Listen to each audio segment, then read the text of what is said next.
Hello,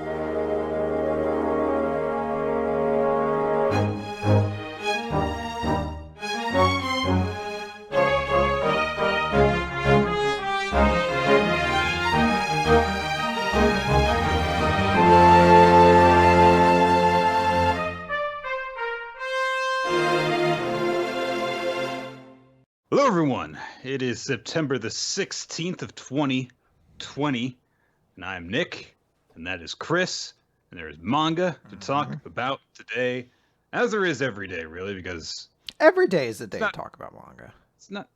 My day is not complete without manga, Chris. Yeah. So even the days where I sit there and I say to myself, man, I wish I didn't have to read this piece of shit for Statistics September, and I had to power my way through another garbage volume of nothing. But still, it's manga in my day, and it enriches my life in a way, you know? So I need to pick up the pace on that myself. We got plenty of time. We got like 3 weeks left in September, right? Well, 2. Yeah.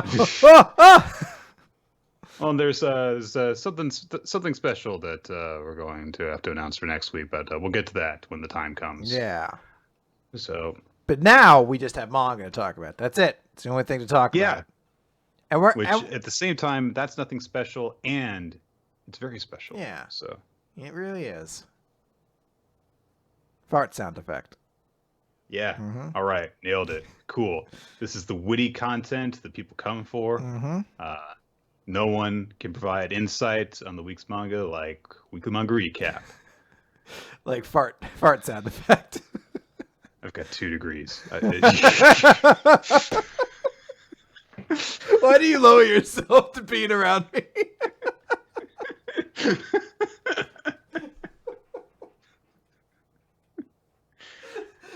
No, wait. While you're in there taking these tests for these degrees, I'm just at home going like...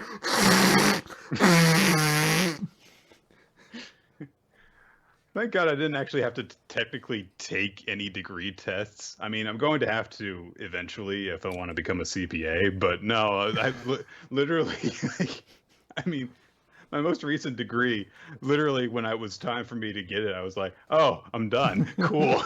And then they mailed it to me. I was like, awesome. So... It's a pretty sweet way to go about it. All right.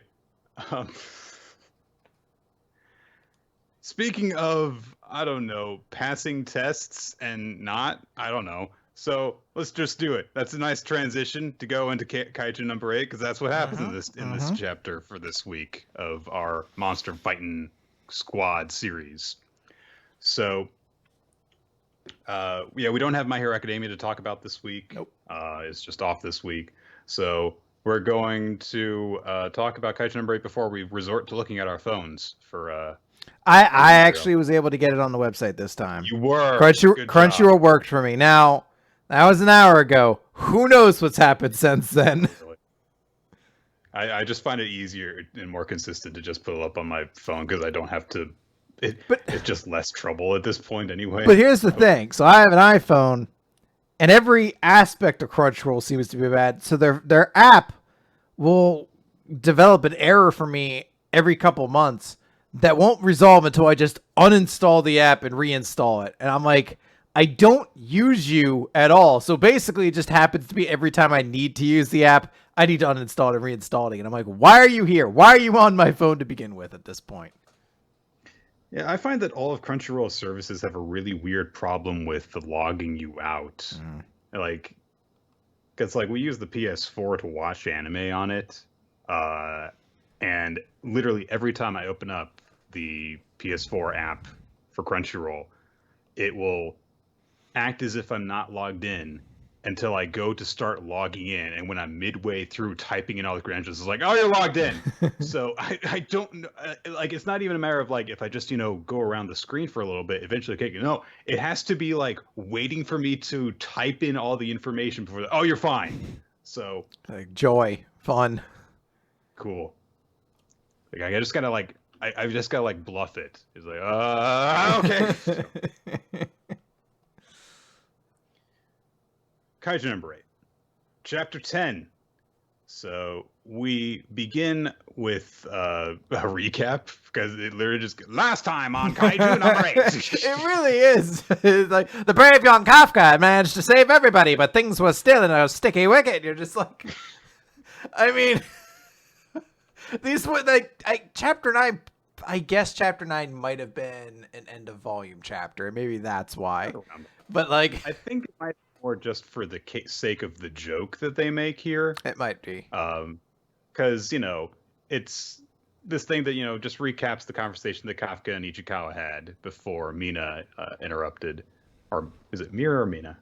I don't. Captain Girl. Mina.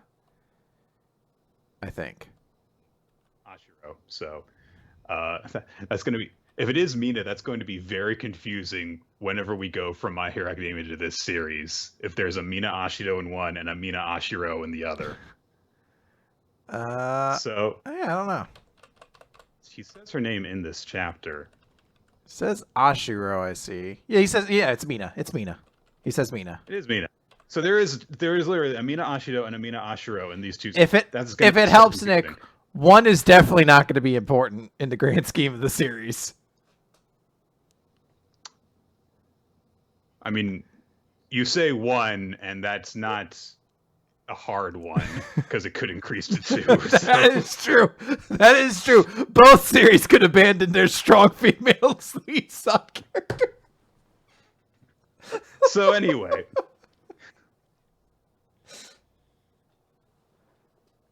last time we had the conversation between Kafka and Ichikawa, and Kafka seemed, he was confident. He felt like he could, and Ichikawa was like, after watching him beat the odds, I could tell he'd grown more determined and confident. And it cuts to the present after that conversation, and Kafka just like, oh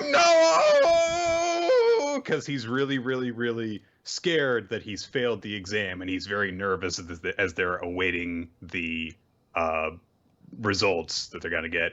And they arrive. Someone drops them off for them, and they just kind of have a moment briefly where they're looking down at the envelopes, and Kafka's like, "Okay, this is my last chance to be by her side. It all rides on this." And they take the results out, and then we cut away. And I mean, it's only a few pages, but they really do make you go, "Oh, did Kafka pass? Did he pass?" Because they very carefully, like, you don't get a good look of who's in the crowd of people who graduated, and then you've just got to kind of wait for it for a little bit.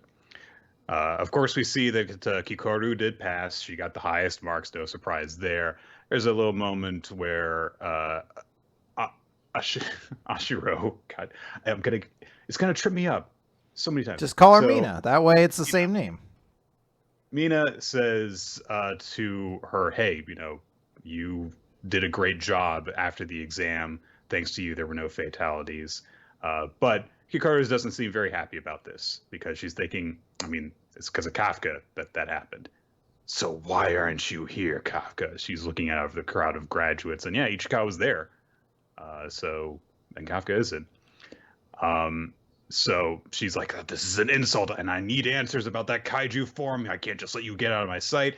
And then Kafka very awkwardly comes into the room. I don't know if there's a single way that he could have possibly more awkwardly disrupted this graduation ceremony, because sorry, and he awkwardly steps in, and we get a flashback explaining exactly what's going on with him and why he's here, because he failed, basically.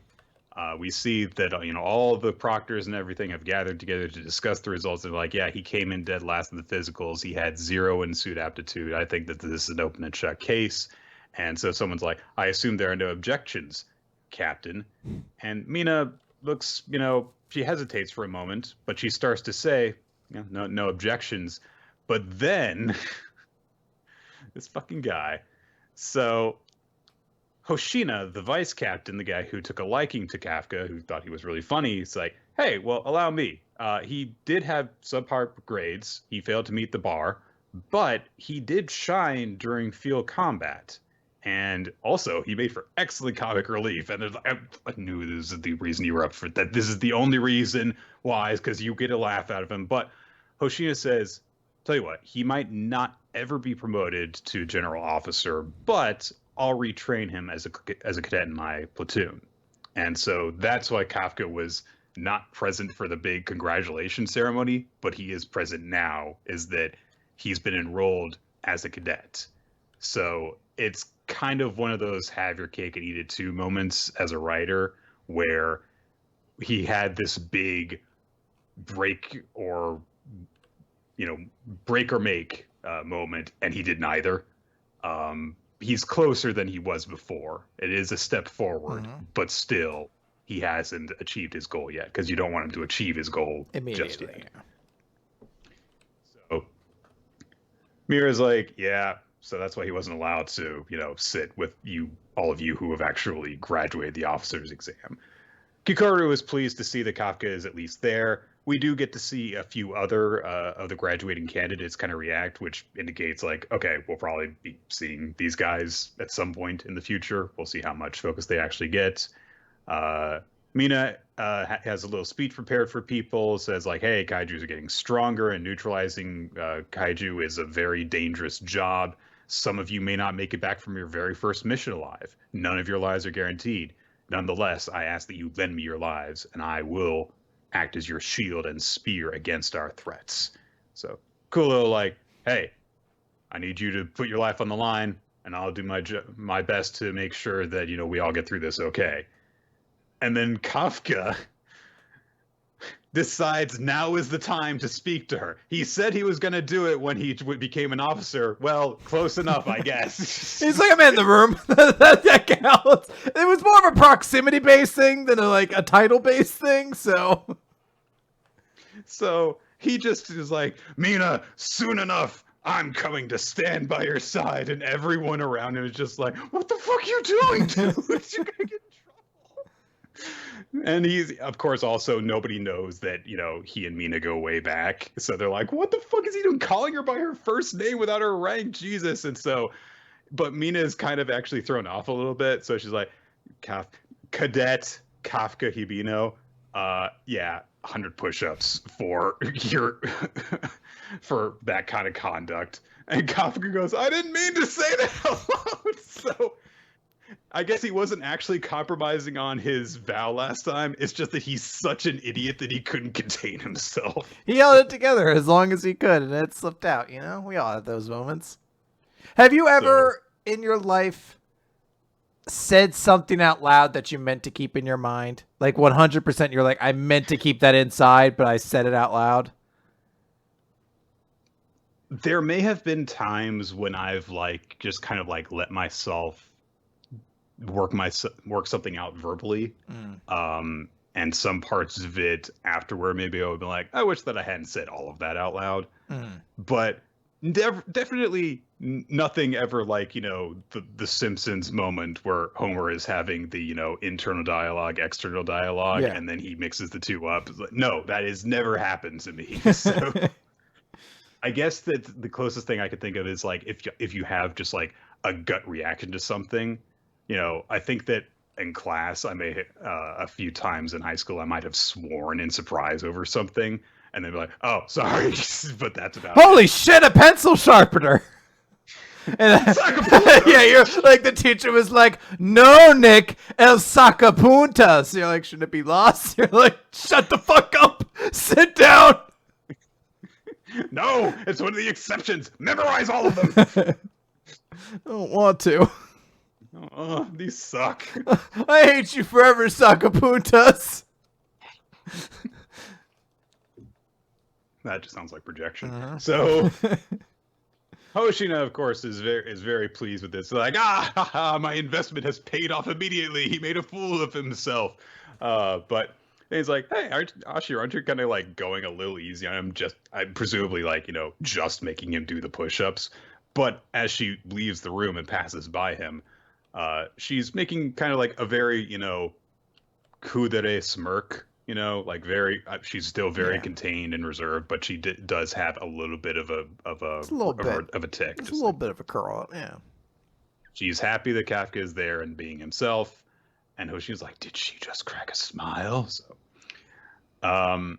So the same Proctor from before who was like, oh, why are you so obsessed with this guy just because he's funny? It's like, oh, yeah, great. He's being the class clown, huh? And Hoshino's like, yeah, it's paying off perfectly.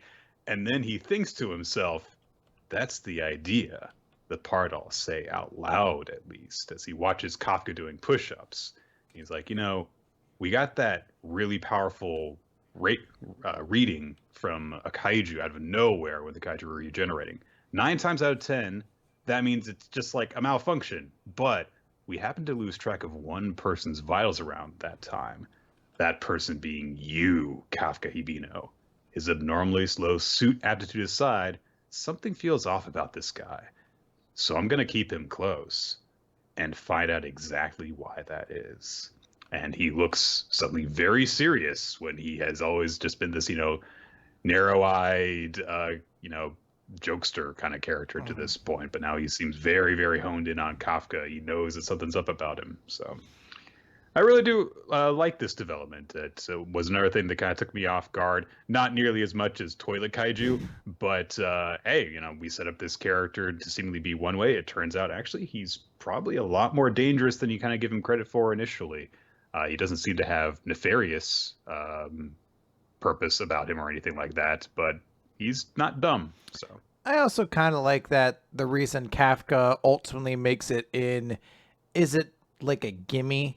Like, it's presented that way, that it's just like, hey, but he tried so hard and he's gonna make us laugh, so we're gonna make him a cadet for that reason. We'll put him at the lowest rank but get him through. You didn't beat Erica Ash, but we're gonna give you the Vermilion Gym badge because you helped, put out the fires or whatever fucking town it was. There's actually a reason he got him in here, because he wants to keep an eye on him, and I like that that's something that was kind of kept quiet. And we're very quickly seeing this, Ichimaru, whatever his fucking name was from Bleach. That's correct. Seeing that kind of character open up a lot more quickly is something I'm kind of into, because I feel like that act gets kind of old pretty quickly. But now there's a layer that's definitely more interesting. And then has a disappointing payoff when you do actually learn the entire picture. Nick, what are you talking about? He loved Matsumoto, and then I think did he? I don't know. I think he died. I don't really remember. I remember his Bankai was kind of lame, and then stupid. And then he died.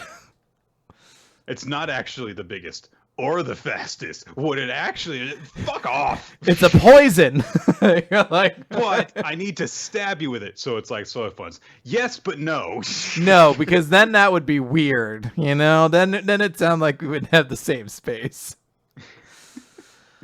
All right. I like that chapter. So let's move on to Eden Zero, Nick. Chapter 110, I'm an old model. Oh, no, sorry. Robot in Love. I just assumed because I'm an old model was said like 16 times in this chapter that was the chapter. So we're back at Red Cave. We're back at the Undersea Temple. And everyone's kind of just waiting around because we know which went off, but it's going to take some time for her to come back. So everyone's like, what's the deal with you? And she's like, well, you can get in there, but there's a secret at the end of the cave. And they're like, tell us the secret. She's like, I can't. I'm an old model after all. You're like, okay. So they ask about the robots outside. Why are all the robots outside dying? And she explains that back in the day, there's a treasure inside of this temple. And then inside of that treasure is a beacon to go find Mother. But that a very long time ago, the treasure was stolen 200 years ago. And that treasure was radiating ether that basically kept all the robots alive. So the treasure was stolen and all the robots died. So Happy's like, well, didn't it affect you? And she's like, yeah, I died too. But then Andrew came and repaired me and he eventually succeeded. I mean, I require this cable, but I succeeded. Everyone's like, who's Andrew? She's like, oh, it's a human engineer that came down here to conduct maintenance. And he was a very kind man. And she kind of has like a little like look off to the side. So they're like, do you love him? She's like, oh, don't make me say that. I'm an old model after all. So why is it? I wish that at some point someone had said like, that has literally no bearing. Like, and neither have the past 4 times you said that. Like, you can't just say, I'm an old model when I ask you, where is the bathroom? Does this is the toaster being used right now? I'm an old model. All right. Well, I mean, don't know. I'm going to assume that means no. No, I'm an old model. Did the Eagles win today? I'm an old model. I don't know. You're like, I just want to know how well Wentz did in fantasy football. Not well. Damn it. but I'm an old model. What do I know? Like, fuck you. Are you lying to me now? Weiss apparently suggests the idea that people in this world believe that humans and androids can't fall in love, and Homura immediately is like, I see nothing wrong with it. So, I mean, the only thought I really have to that, I guess, is it makes sense that there is supposed to be some level of prejudice against androids because it was a big thing at the start. Well, they don't have souls. Like, they don't have hearts. Yeah. But it is weird that, like, I guess with everything else, I guess it's just because we meet the nice characters, generally speaking, that it comes off a little bit strange to me. Yeah. Because I mean, it does make sense as something to eventually address in terms of, like, if you have a group that there is prejudice against, that you would, want not even really species, because it's, I'm sure that there is a term for it, but like what? Intersentient? Yeah, interbiological construction. But, like, it is weird because I'm like, why still, I think, likes to flirt with the robots. Like, I think he thinks robots are hot, so... That would be actually an interesting detail if they had actually made that point earlier, where maybe not, like, he acted with revulsion towards them, but if, like, Sister or Witch, shows up in one of their hot outfits and he just doesn't react to it the way that he reacts to every other woman in the series. It's just like, it's just not a thing. Whatever. I do appreciate the detail of Homura being the one to speak up about it, because, like, out of the people there, I mean, she basically sees an android as being her mother, so of course she doesn't. Yeah. She thinks it's fine. So Weiss basically is a boomer, and he's just like, fine, whatever. 50 years ago, I guess. I don't get you people. And Shiki's like, she's older than you, and she just says, like that. I'm an old model, and I'm like, fuck, come on, man. Were just. I mean, that one, like, yes, that was relevant, but clearly you just had that one queued up for, like, the topic of age being brought up. Yeah. So everyone kind of puts two and two together, at least Rebecca does, where she's like, oh, that console that said Nadia, the love of my life, and then the skeleton inside, and that was 200 years ago. And Nadia just says, but I'm going to wait here. I'll be here when Andrew returns. Shiki tries to tell her, like, that's longer than humans can live, and Rebecca shuts him up, basically, like, says, like, nope, you really believe that, don't you? And she's like, yep, I made a promise, so I believe in him. And I do like that Rebecca's like, let her have this. She's a fucking robot attached to a cord at the bottom of a temple. Let her believe that he's coming back one day. Well, given this series, I mean, characters have died multiple times, but due to time travel and reality hopping, they've come back. So maybe he will.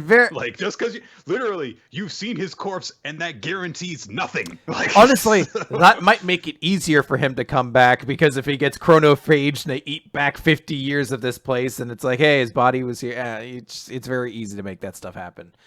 I do like the impression that we get from this is that the guy was either on his way back from his explorations, or he just never made it off world.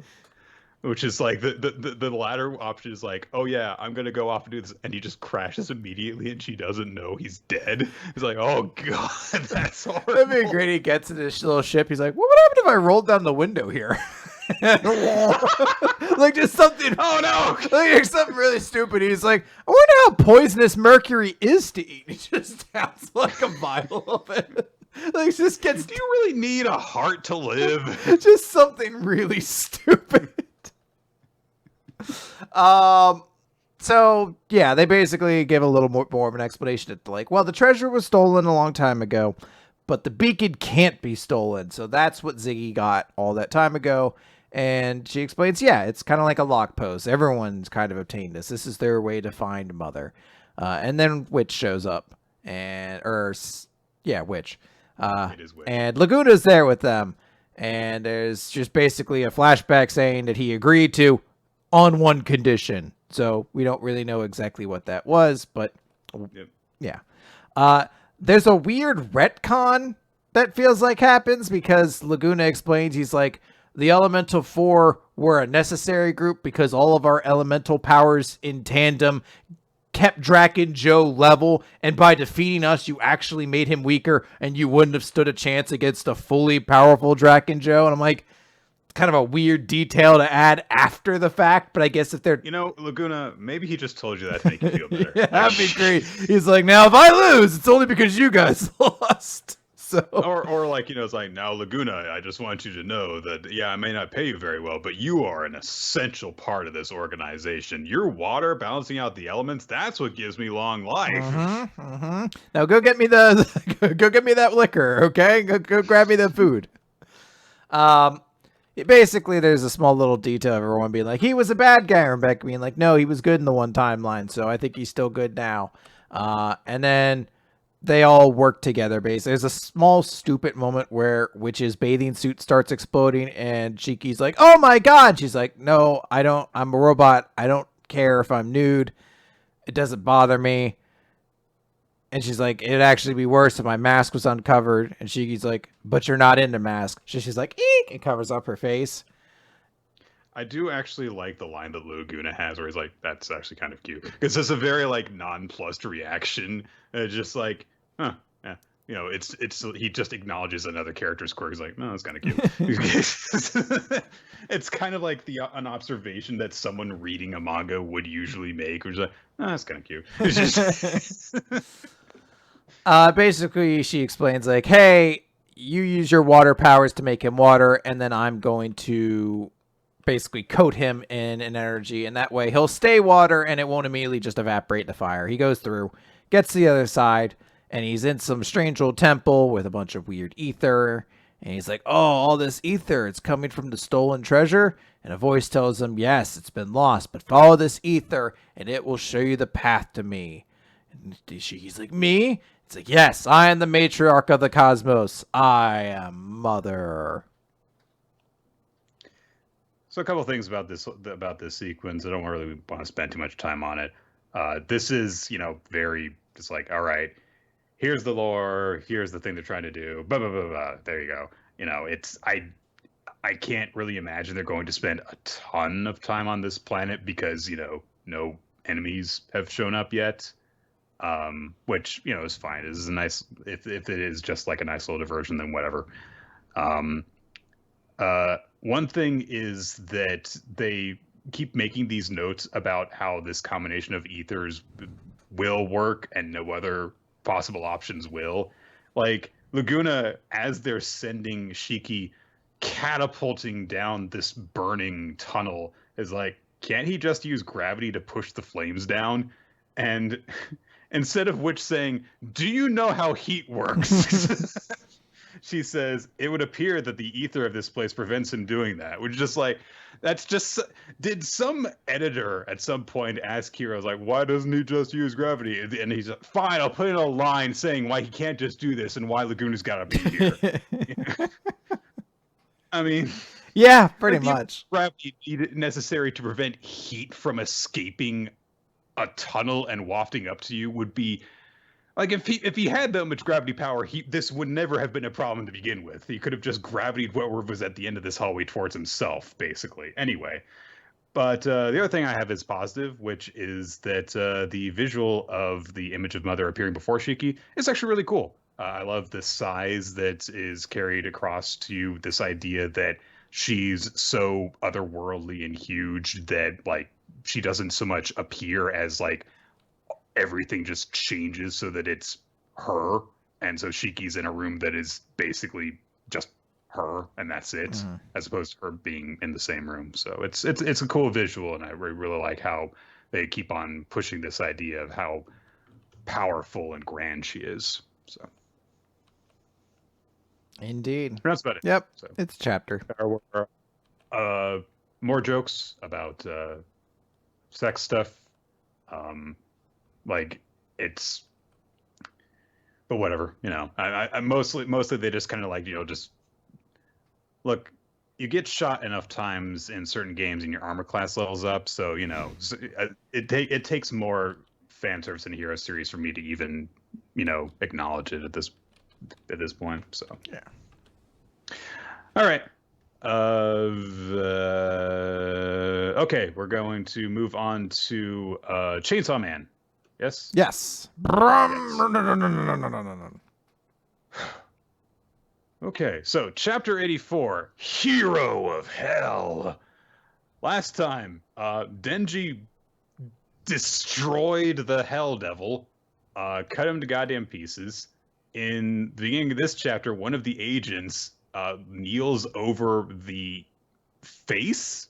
It doesn't seem like the whole head of the Hell Devil, and it's just like, die after you do your job, and just, coughs, spits some blood in his mouth so he can feed it to the thing and let it regenerate. And a hand descends through a doorway in the sky and sends Denji to hell. So we go over to Makima, who's watching all this, and she just goes, "Oh dear, he's been cast into hell." All right. He's like this is the moment where Kishibe would be like, "I'm not winning this, am I? Because you don't seem concerned about this at all." I'm gonna go get on this one-way ticket to Acapulco. He's like, "If you need me, I'm gonna be at the Port Authority, and then hopefully never seen again. Goodbye." Running off. We find out that one of the reasons why being killed doesn't seem to matter to Makima too much, as Kishibe has her held at gunpoint in this hallway full of dead people, is, per my contract with the Prime Minister, attacks made on me will be changed into appropriate illnesses and accidents among Japanese citizens. So, she's got a lot of backup lives, basically. Mm-hmm. He doesn't put the gun down. And so Makima's like, even knowing that, why aren't you lowering your gun? And he says, well, why do you look so calm? Your chainsaw devil's been cast into hell. And Makima says, well, I asked him to save me. Thus, I believe he will return no matter what. And so Kishibe is just like, what the hell are you? And Makima just says, I'm a fan of his. Hero of Hell, Chainsaw Man. And we see that as soon as Denji the Chainsaw Man has been dropped into hell, he starts cutting through demons. And Makima goes on this long, thing talking about how great the Chainsaw Man is. I kind of want to adapt these lyrics into like a 70s Japanese superhero song, because they are very, poetic and reverent in regards to what the Chainsaw Man can do. But the important thing, in addition to just how many devils are killed by the Chainsaw Devil, and how often he has just come back from dying and being cast to hell and such like that, is the way that people react to the Chainsaw Devil. Some, are angry about his exploits. Others run and try to escape, and still others worship him. And there's another reason he is the devil that devils fear most. The devils that Chainsaw Man eats, their names are erased from existence. And Kishibe is just kind of, his expression doesn't really change. He's like, that's not possible. And Makima says, well, you can't perceive it happening, so of course you don't believe it. Names that have been eaten are erased from the past, the present, even from individuals' memories. Even with my power to take control over everything, I'm beginning to forget the names that are gone. Do you remember what the Nazis did to the Jews? And Kishibe says, those numbers have been exaggerated. It wasn't actually 6 million Jews. It was actually Russians. Oh, no. I liked you, Kishibe. When he hears this, Kishibe just says, what are Nazis? So, apparently at some point, Chris, the Nazi devil was a thing, and Denji ate it. Therefore, Chainsaw Man, great hero. Yeah, he's the best. And in addition to this, there are all sorts of other devils that existed before, and things that no longer exist in this world of Chainsaw Man. Nazis, World War II, Arnold Syndrome, SOA, AIDS, nuclear weapons, the Mount Hio eruption. All of these once existed and were feared as much as the devils with their names, because Chainsaw Man ate them all. The sixth sense that all humans used to have, the light of a particular star that would break children's minds. 4 possible conclusions other than death at the end of living beings' lifespans. They have all ceased to exist, and I can't recall them. Yet even how I remember the sight of their devil, yet even now I remember the sight of their devils fighting Chainsaw Man as clear as day. So, in addition to this world being different from our own because certain historical events never happened, this world apparently used to be much different than our own because crazy things used to exist that the Chainsaw Devil just ate. So, the Nazi Devil was a hero character in a Kubo series. This is kind of a weird cosmic chapter that touches on some really weird things. And Kishibe very understandably says, the scale of this is so big, I can't wrap my head around it. But then he suggests, okay, so you're going to use this power to turn the world to crap.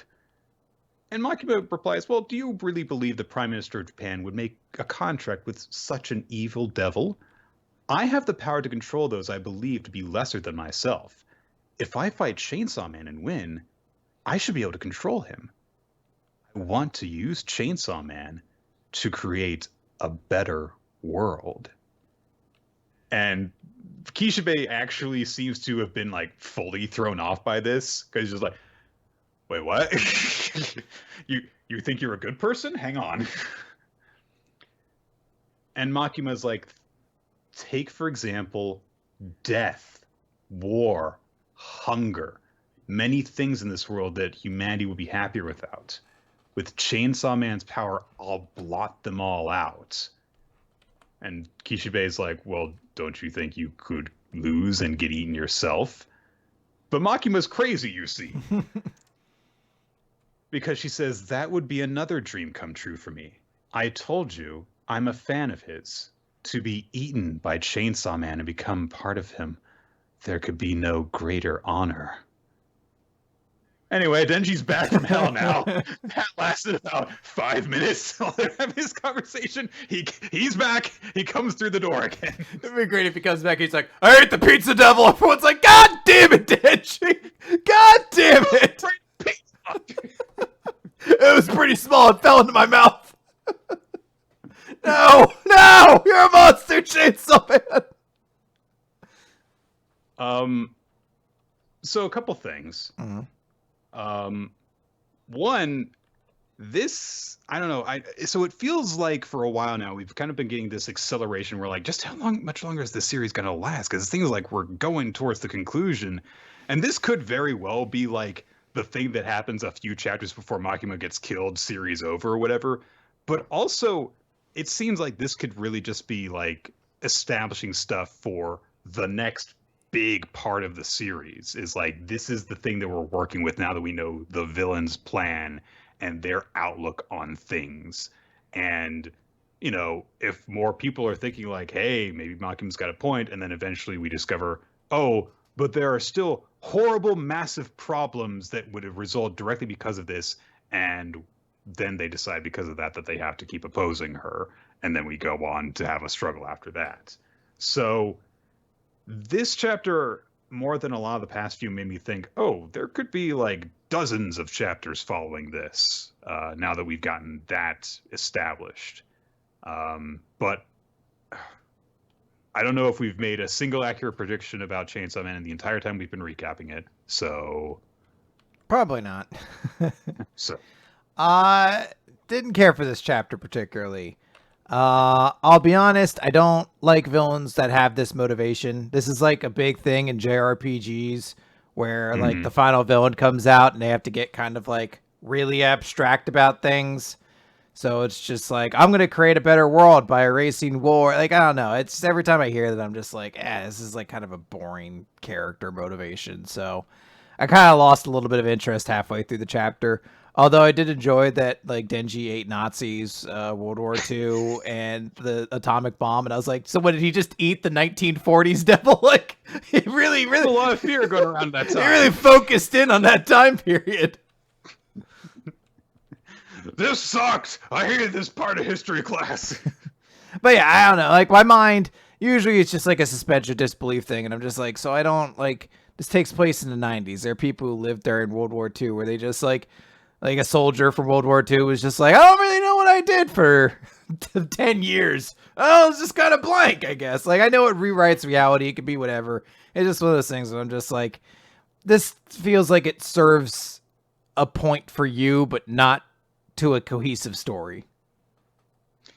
Yeah, and also there is this still the whole thing about like the nature of the Chainsaw Devil and versus what we knew about Pochita and the contract that it formed with Denji and stuff like that. It feels like there's still a lot more about this that even after we've had this huge, massive, it works on a cosmic scale that alters reality. That it's like, yeah, we still don't know everything about this creature. Yeah. We just kind of know the way that some people look at it. And it feels like there's going to be a big point that's going to come eventually where we learn, like, this is, why the Chainsaw Man, acts the way it does. Not works the way it does, but acts the way it does. Why it, devours all these other devils and yet decided to make a contract with this one poor kid whose life was shit. Yeah. So. No, I'm definitely interested to see more. Yeah. All right, Chris. Burn the Witch. Chapter number 4. If a lion could speak, we couldn't understand. What the fuck does that mean? It means everything you need it to mean. By the way, what's her name apparently has like you've heard of boob windows before?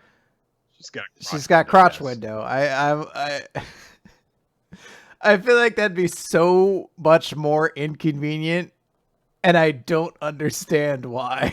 Like, I don't understand why she has it beyond Kubo wanted it, and I'm just like, it's until we find out anything about her, it is the exclusive, only interesting detail about that character. So anyway, Bruno Bangknife is after Balgo, and Balgo reacts to be like, why?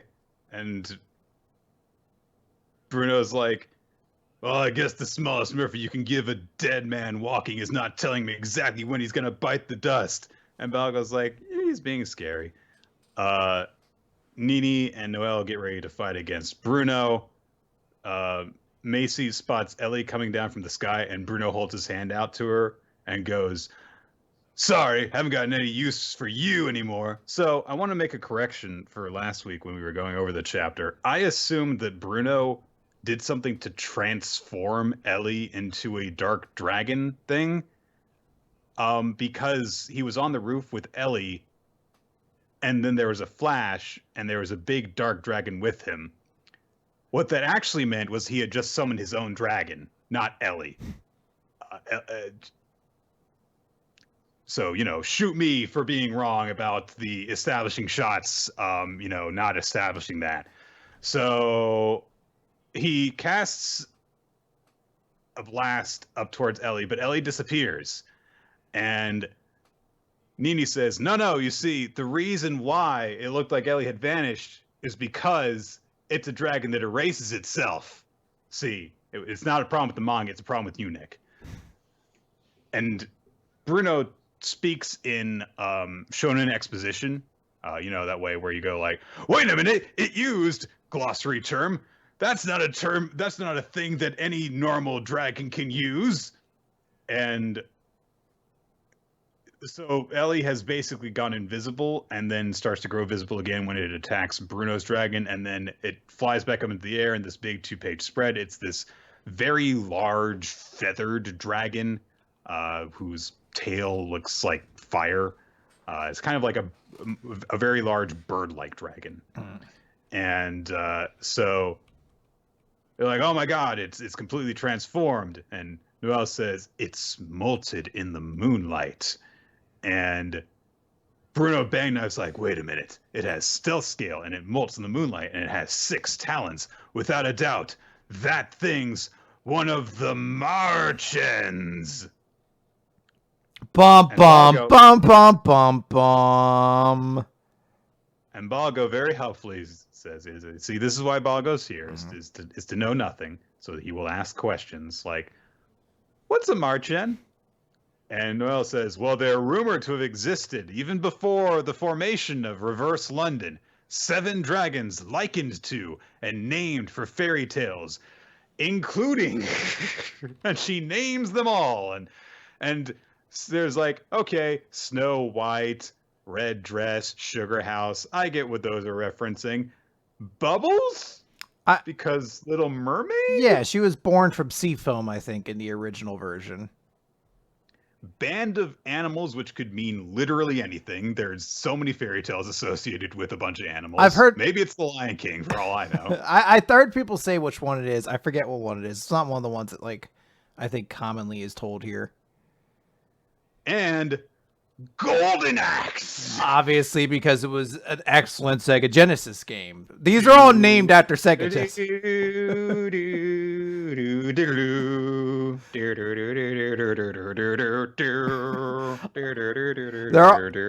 They're all named after Sega Genesis games, right? Like Snow White is Vector Man, Sugar House is Toe Jam and Earl, Red Dress is Alex Kidd in the Miracle World or whatever. Band of Animals is Kid Chameleon, obviously.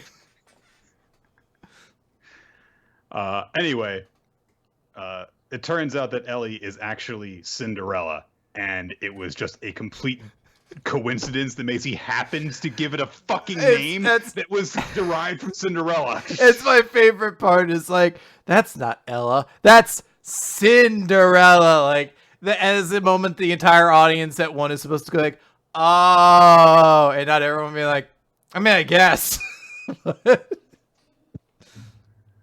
So anyway, fuck this. So, Noel says, like, the origin of the name Cinderella comes from its distinctive biology as it only matures nocturnally, as well as from star ash, the dust that it scatters when agitated. Anything that comes in contact with that dust. And Ellie, or Cinderella, flaps her wings, and these explosions go off on all the buildings that, the stardust from her wings touches. And Noel's like, well, I mean, the reference book said it's engulfed in light, but and of course, Nini's just like, they're fucking bombs! I do like Nini just being like, why do they dress it up like that? They're just bombs! It's so much more dangerous. We should have known that part immediately. There are a few exchanges of dialogue here that are pretty nice, honestly. And that's one of the good ones that isn't included in this chapter. Although I have to say, Cinderella is basically Bambietta from the Van den Reich, because everything explodes. So. Nick, he made like 65,000 characters in Bleach. Well, he shouldn't have. Then he wouldn't have to recycle them because he used all of the ideas and powers on them. Hopefully, we'll at least find out that Cinderella doesn't have to spend the rest of her life as, like, I think a sex slave or something like that. I don't think they ever fully addressed whatever happened to Bambietta in the zombie form. Or Haribel, for that matter. Hey, she's still there. I heard in a light novel. Shut up. I heard. Nick, there's another source of books you have to read. I heard that. To find out what happened to the 70th most important character in Bleach. It's all there. I heard it's in an intro chapter to the book that explains how Kira gets his Bankai. They don't show it, but they do explain he has a Bankai. And also a robot arm or something like that. He was a cyborg or something, right? Like, he showed up to be like, I'm a cyborg, and then he killed the bird dude. Yes, and there was a thing where it was like you would have known about it ahead of time if you had gotten some fucking source novel or something like that. And it's anyway. So Bruno gets really excited at the appearance of Cinderella, and he even starts to redress. He's like, I'm going into cool combat form, basically.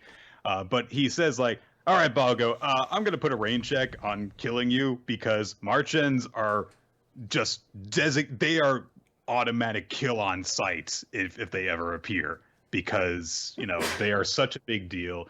No one's ever seen them before, but if they ever were to appear, then they're immediately kill them. And he gets ready to social distance. He puts on a face mask and he's like, hey, I want to feel like I've got something going on, so I've got my skull pattern on mine, and now I am no longer Baz B, now I'm Grimjow. So he's got the skull face mask on now.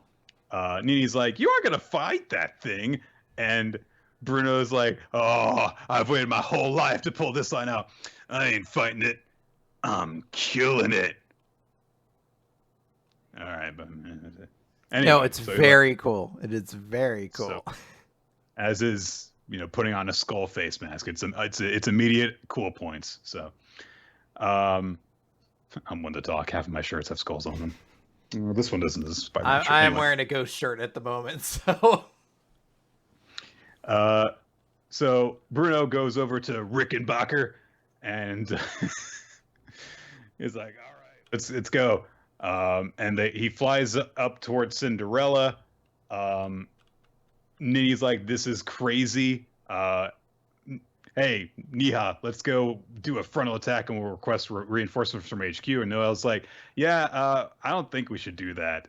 Because, Balgo is still, designated, it's like a capture or kill target. So if we request reinforcements, they'll kill him. So he's like, but, they wouldn't do that in an emergency, would they? More exploding scales come down, so they have to move off of the roof. So all four of them, the two witches, and then their civilian tag-alongs are flying away on their dragon broom things, and they basically are trying to figure out what the hell to do. Nini's like, doesn't your book tell you anything that we can do about this? And Noel's like, my book just has information about the legends. Fair enough. Then there is one thing that is literally the first thing in all of Burn the Witch that I look at and go, okay, that's a cool idea. Because as he is flying on Rickenbacker, Bruno flips back his coat and he's got this belt of spray cans on. Mm-hmm. And he pulls out one of the cans of spray paint and he paints a sigil on Bruno's wing. And it acts as basically a rune circle for him to cast a spell. And he summons this shadow ape monkey thing. And so I looked at that and I'm like, that's a cool idea. Yeah.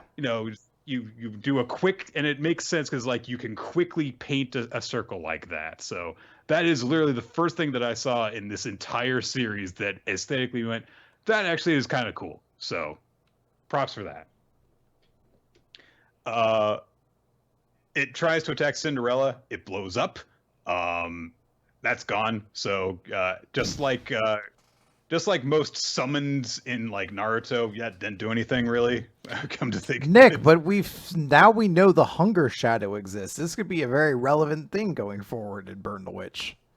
This last chapter that it turns out wasn't. So I'm not sure if I'm angry. So I like that you're like, I don't know how I feel. Not sure.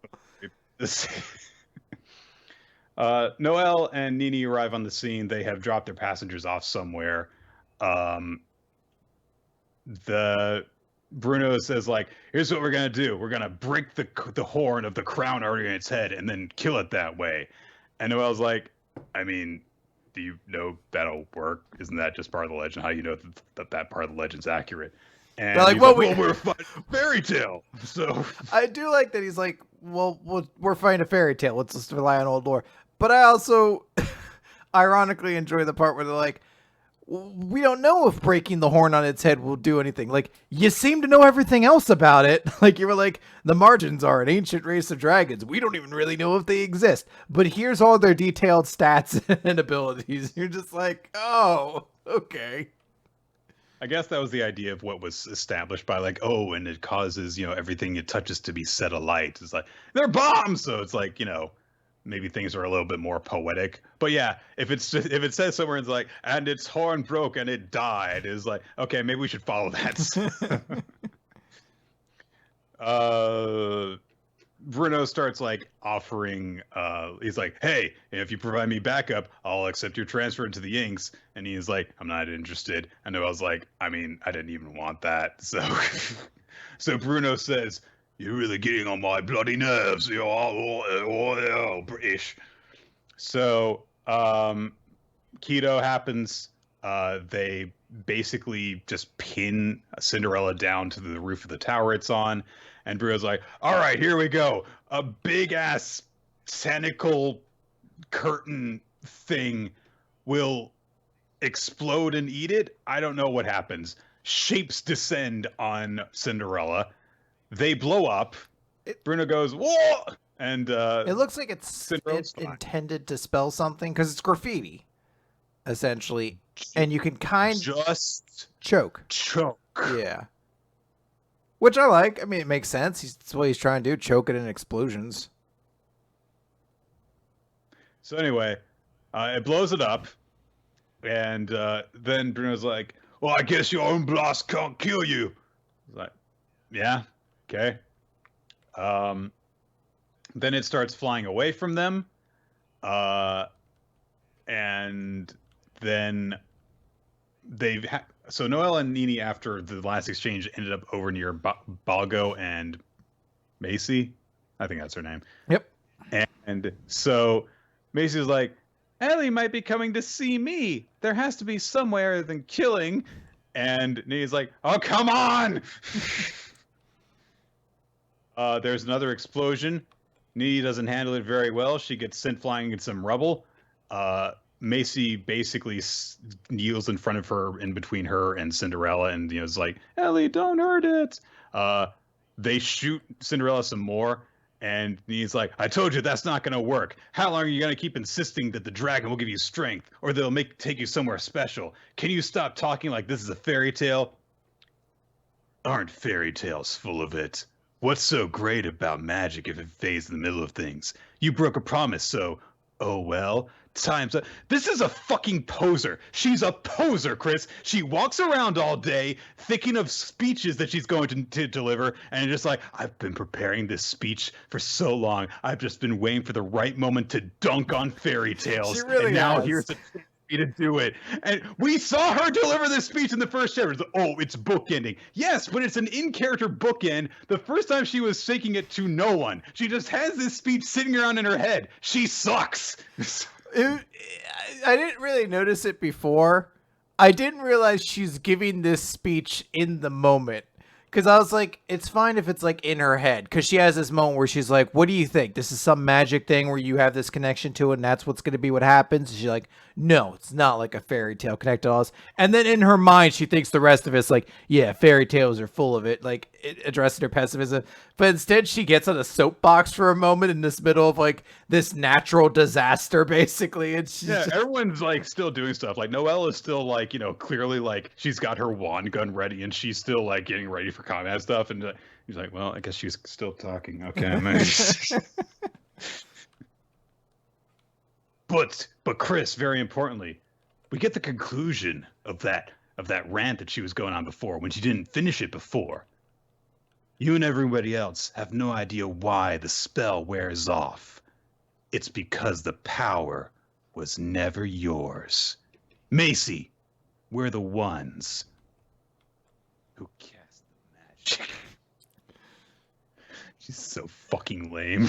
But who, Nick, who casts the magic the magicers? Who casts the spellcasters? Yeah. Damn it, that actually works because there's okay, never mind.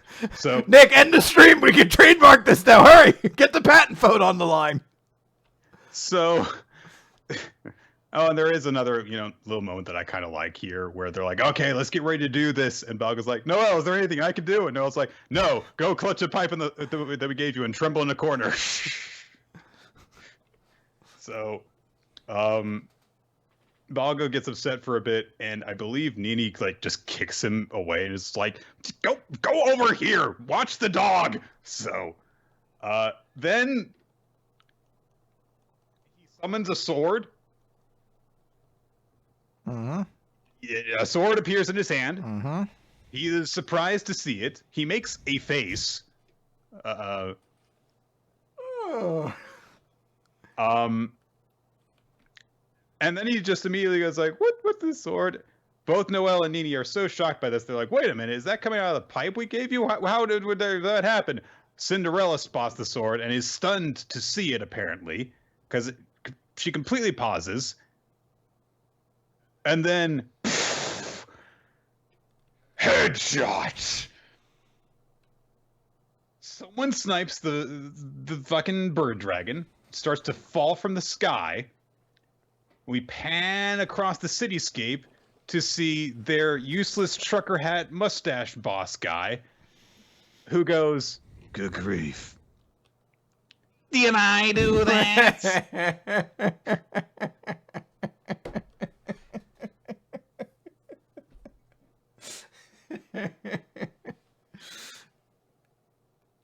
Cut to the next day. Noelle and Nini are being debriefed. They've got, some facial bandages on and stuff. And Nini is really pissed off that they're not getting any compensation really for the job. And super sniper mustache boss guy is like, no, let's take a closer look. And Nini's like, we got 5 pounds and 5 points. That's as good as nothing.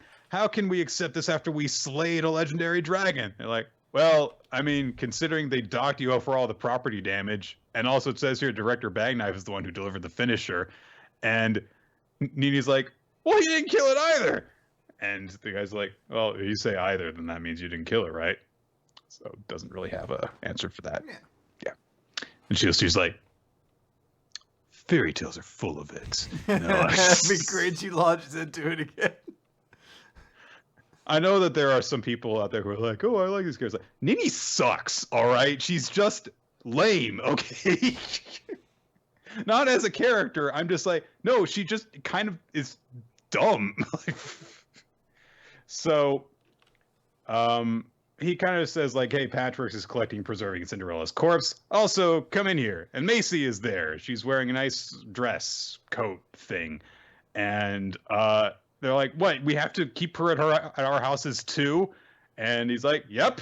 She's got a light case of Dragonclad, so you've got to conserve her at your home. I mean, it seems like it's bad planning that anyone who's got this kind of condition, they just have to keep at one of these agents' houses. Like, don't they have a hospital or something like that they could do this? Whatever. So Nick, there's no hospitals in reverse London. That's ridiculous. I mean, there's right below the hospitals. There's real hospitals, so I guess theoretically the reverse London hospitals would also be in that location. But I understand having to stay in reverse London. It just seems like really bad planning. They'd be like, yeah, we'll just, put them up in our underpaid agents' apartments, and that'll be enough. Specifically with someone they already know to create the most amount of, like, bias that could possibly be involved in this situation. So, Macy is happy with this situation because she's in love, with Nini. Which makes her comments kind of creepy when she's like, oh, this will be fun. Noelle speaks up while they start to argue because she's like, hey, what's going on with Balgo? And he says, oh, right. Yeah, we got this. And his punitive dragon release has been, he's been released from it.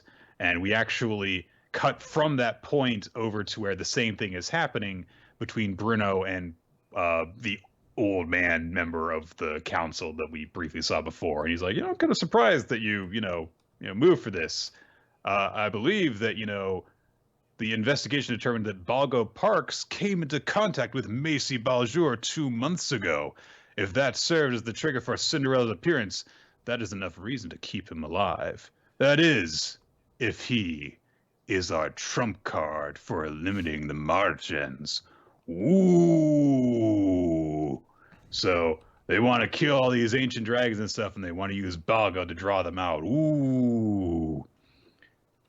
We cut away from there to the rooftop room that mustache guy was in, and we see SS Anne, let's call her, Not wrong. I'm sorry, I'm a little proud of That that one's one. pretty good. That one's really good. So she basically sees that even though he used his spirit gun to shoot a sniper rifle, that there are indications of this place being used as a sniper post, like the hole in the window and the impression of that his elbow made in some boxes. So she's like, Junior, you scoundrel, I'm relieved to find I did not overestimate the son of a hero. Okay, so and then she immediately basically has the scene covered up, so that no one else figures out what happens, I guess.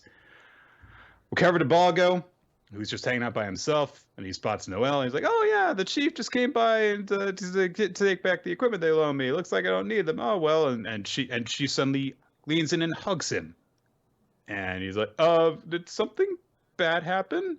And Noel's like, "No." "So something good then?" She says, "Yes." And he's like, "Oh, good for you." And that's where the chapter ends.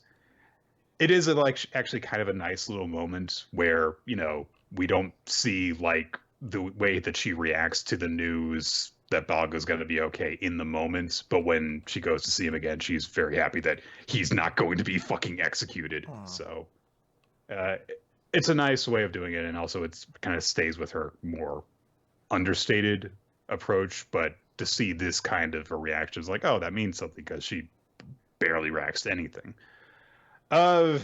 So we've got news that there's more Burn the Witch coming. Yeah, there is. It seems as though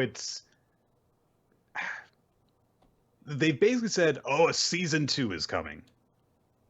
So what it would appear is that we're going to get kind of a series of limited runs with this, which, knowing Kubo's approach to writing, is probably a good idea, to just let him go away and not have to write something every week in and week out and run himself into really stupid ideas over and over again. Just like he'll think of something and then, oh, here's character designs I want to use, and just put them into it.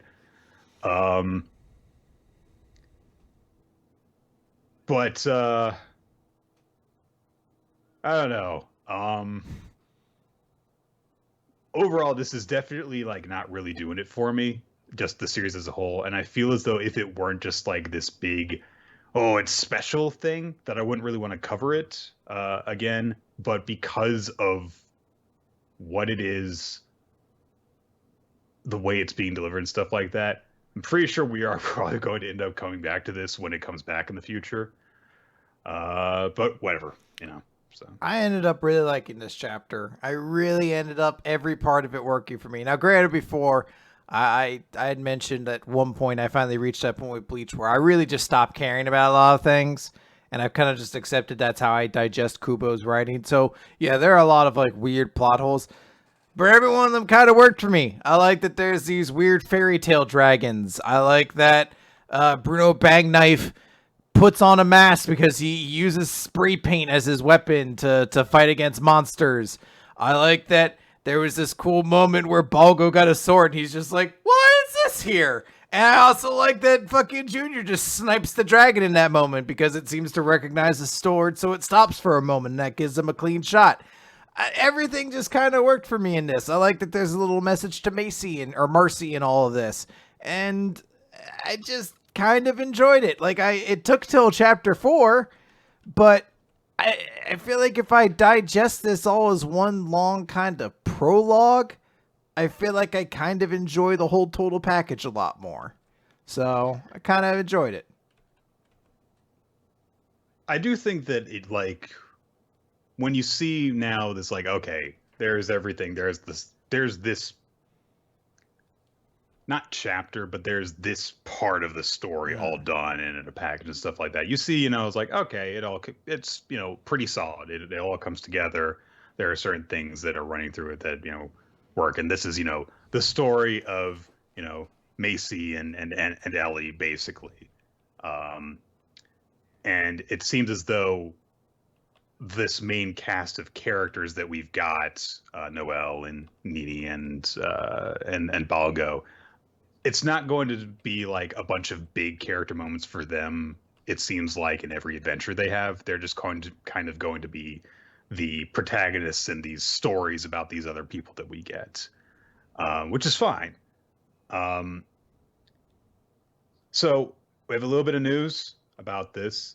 So this was something that we decided we were going to do before we knew for certain that there was going to be a season 2 of Burn the Witch. So the idea was that we would talk about the whole thing. It turns out that there's going to be more, and that was something that was suspected but wasn't known for certain.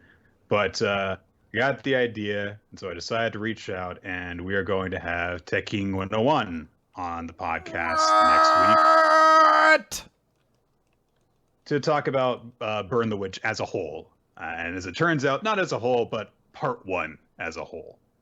So we'll have a bit of time to digest the thing as a whole unit of content and basically just talk about it from there. So Nick, look at me. I'm just like that dragon.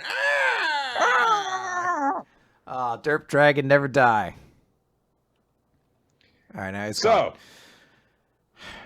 With that done, Chris, we are going to move on to our other newer series in Weekly Shonen Jump. And guess what? We're already on chapter 3.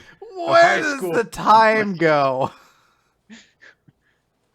I feel like just last week I was being introduced to this wacky family and their cavalcade of hijinks. Let's reflect on all of the wonderful moments that this series has given us. Okay, so... To like cut to the picture of the cat being introduced as Leave the Memories Alone starts playing, and it just keeps recycling all the different cat jokes because that's all I cared about. Just this weird faced cat being in the background of a lot of shots.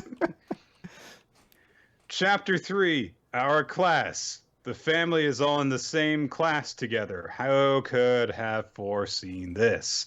Not only are they going to the same school, they're all in the same class together. The teacher is not there for the class yet. So this girl in glasses looks over the family and is like, I can't accept this. This is fucking weird. There are a couple of people who are like, I don't care. There's a guy like, well, it doesn't sit well with me. This is school, not home. Ah, damn. This is the real social conflict we've got to focus on, Chris. Families not being allowed in schools. When will it end? I do like it. It is almost just like this bipartisan issue that seems to have cropped up. Like, I don't really think it's a big issue. No, this is the biggest issue that has confronted us thus far in our lives.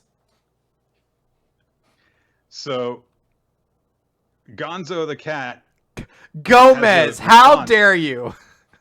Oh, no. Gomez the cat has a response to all this. It goes... And as the cat goes on, people are like, there's a fucking cat student in this class. That's not what they say. But this is like the one time where I'm just like, oh, wait, that's a joke. I think that's a joke because they just look at this cat in a student uniform jacket meowing at them. They're like, you know what? You're right. This is weird. So that's, yes. I mean, anyway. Ichiro looks at everyone arguing and is just like, wait, that's not his name. Kotaro. Who cares? Kotaro looks at everyone arguing and is like, the class is at odds over my family. How'd things turn out like this? I mean, it seems obvious enough. I mean, you were there for the past 2 chapters, so. Koshiro's dad tries to get everyone's attention. He's like, guys, fighting solves nothing. I'm Ichiro Iatani. I'm a family man. And they're like, I mean, we're arguing about your family in the first place. We're all high schoolers here. Let's get along. And they're like, how old are you? I'm 45.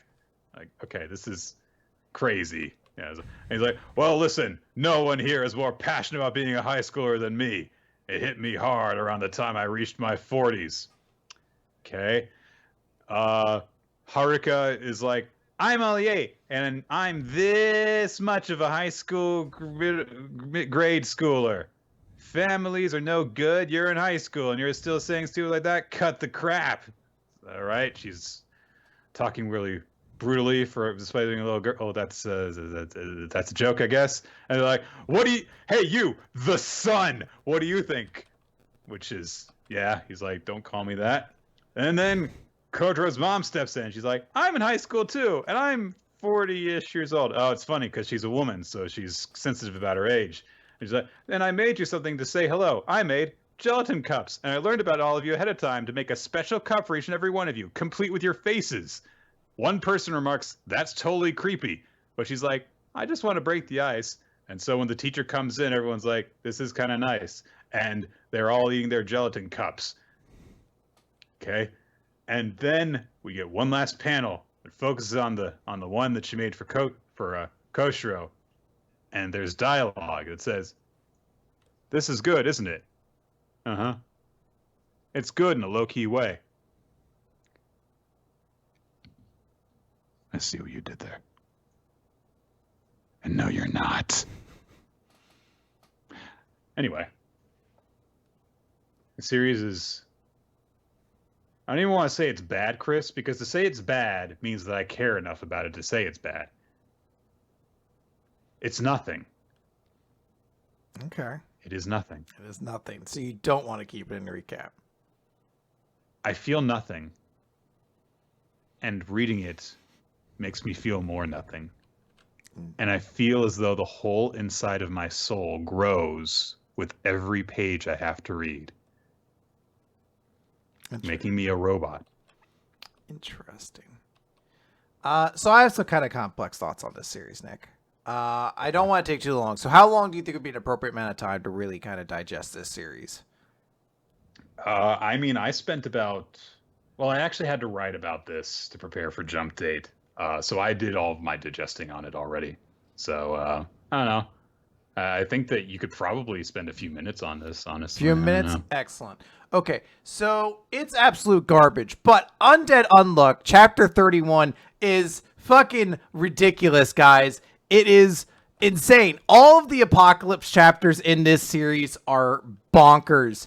And this one absolutely lived up to it. It's this cool video game moment where all the quests are given out. No, I have 2 minutes, you said! So we see that there's a bunch of new UMAs that they have to do. I do not cede my time! Yeah, well, be pretty sad. I do not see my time. No, you had your time. It is my time now.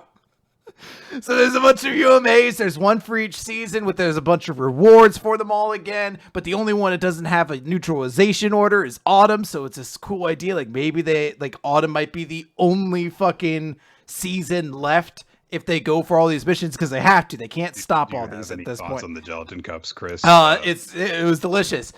So we see that there's also some new negators being included in there, Unchanged and a ghost as well. Or no, a new monster ghost. So it's like there's some new elements in there. But the danger is UMA revolution will happen if they don't do it. And then there's just this big moment where Billy's like, so we only have to capture 3 of them, right? Let's just drop, or we only have to capture 1. We can kill the other 3, right? Let's just drop nukes on the other 3. And everyone's like, well, that sounds like mass murder. And he's like, so what? Fuck the citizens. Why are we the only ones that have to deal with this? And then he just starts shooting everybody. There's a bunch of bullets going around. And that's the moment where Andy's like, oh, wait, hold on a moment. So, like, he and, I forget the dude with the Chinese staff, they hold him hostage. And then fucking Top just runs up and kicks him in the face because they're like, shit, he just shot Ishin. Ishin's fucking dying. We have to take his armor off. And they're like, oh, man, you killed Billy. But then he pops up and he's just like, nah, hey, guess what, guys? It's this. If we had to do all of this on our own, that would be bullshit. Their lives should be sacrificed as well, because otherwise it would just be unfair, wouldn't it? And this big lava monster comes up and just grabs the table, and he's like, I'll be taking the round table. It's under the property of Under now. The one who will kill God is me. And it's the dopest shit in the world. We got like our cool Eisen twist 30 chapters into the series, and it's fucking awesome. So I don't want to add High School Family into the recap going forward, and I will cede the rest of my time. The last panel in this chapter, there's a spoon in it for the gelatin cup. The entire time that I would look at it, however, my brain just kind of like associated with like it looks like a Q-tip. So that's actually what I thought it was a Q-tip. And I just cared so little about what was going on that I never made the connection that it would be weird for there to be a Q-tip next to the gelatin cup, or that it was actually a spoon. Now, did you at least appreciate that the chapter No. opened with the family suggesting he was pooping too long, and that's why he was in there? And then at the end, he came in and he's basically like, I was pooping too long. Did that happen? Yeah. I don't think that happened. Like, there was a moment you opened the chapter and your eyes glazed over and your finger kept clicking a button, and then you got to the end and you came back to reality, but you're like, I don't think all of me returned. A piece of me stuck in this series. It's like, you know, when you have that belief that cameras, you know, suck out your soul. They do. Reading some manga sucks out your soul. Actually, all manga suck out your soul. It's just that most manga have the fucking good nature to put something back into you. But this one doesn't. And that's the thing, Chris, is that my lack of emotional reaction to this series makes me angry because of how nothing it is. All right. So I think we'll be keeping it in the recap. The teacher is the one who went to the bathroom. Yeah. Okay. I thought you were talking about Kotaro, and that's what I was. Anyway, yes. Let's talk about Magu-chan, Nick. So we are introduced to Magu-chan in school, basically, because Ruru's going to school. Summer is over as we begin Chapter 11, Troublemaker Yuika Oze. Expanding that cast, which is definitely going to stick around because Magu-chan is going to live forever, and it's definitely not going to be canceled in 5 chapters. Definitely not. I hope not. It's a little too early to tell, I think. It is still too early. I think there could still be a chance for it. Also, there's series that have been ranking below it more consistently, so yeah. Maybe. It's raining. So, we are introduced to Ruru's friend Q, who is a tall, kind of quiet girl in glasses that I'm sure we'll get to know better later. And Yuika, who is an energetic troublemaker, basically, who pisses off Magu in this chapter. Magu basically tries to Magu all over everyone, and he's like, I am familiar with this learning institution you call school. The literature I have read suggests it is where many lowly humans throw their weight around. I was just thinking it was time to expand my realm. Minion, show me around the institution of learning so that I may gather followers. There's also a moment where Ruru's like, if I have you around, the teachers will try to confiscate you. He's like, then I shall make myself smaller. I am a master of stealth, which is, he just curls into a ball. He's like, I'm invisible. So, but Q is kind of reacts a little nervously. Yuika grabs Magu out of Ruru's hands and is like, hey, what's this guy? He's like, lowly human, subjugate yourself to me. Are you saying you want to be buddies? Bow! And she spikes him like a football. And she's like, I am a supreme being. And he's like, and Yuika says, nothing's greater than me. After all, you're nothing but a little pipsqueak. And there's just this image of Magu just kind of looking back. What you say? It's amazing the amount of emotion he can display when his face is just an eye. Anyway, he takes his demonic gonna blow up the storm form for a bit. Is really pissed off about He this. needs to As blow you up can that tell, storm, yeah. by the lightning he is just summoned outside. All praise to Magu-chan, the god of destruction. All hail Magu Manuaku. So Ruru keeps trying to calm him down while Yuiko, runs off like, you're just a pipsqueak. Q explains that Yuika is like, she's just kind of she likes to tease people. And Magu's like, I will make the troublemaker know my greatness. Magu is forced to hide in Ruru's desk during class. Yuika, it turns out, is an asshole. She gets a mirror somehow, I don't know what this is exactly, but she reflects the light from the sun through the window into Magu's eye. She draws him as a ghost in Pac-Man, which is all right. Nice reference. And yeah, Magu keeps on like, I'll fucking kill you, and vibrating Ruru's desk, and Ruru's like, it's fine, it's fine. As soon as there's a break, Magu crawls out of the desk and starts chasing after Yuika. He's like, then Yuka's like, oh hey, how about this? We'll play tag, and if you touch me, you win. Come get me, jellyhead. And Magu is still pulling himself along. He can't catch her. They race outside. Yuika climbs a tree and is like, I'm way cooler than you. I can run faster. I can do stuff no one else can. I'm brave enough to stand all the way up here. The only reason no one hangs out with me is because they know they can't beat me. They're just a bunch of losers anyway. She's very lonely, I'm assuming. Yeah. So Magu starts climbing after Yuika, and Yuika's like, I'm going to reach the top of this tree, and then you look so tiny I won't even be able to see you. Tree branch breaks under her feet. She starts to fall. She manages to snag onto the branch before it breaks completely, but she's clearly not looking in a good situation because she is easily like 20 or 30 feet off the ground.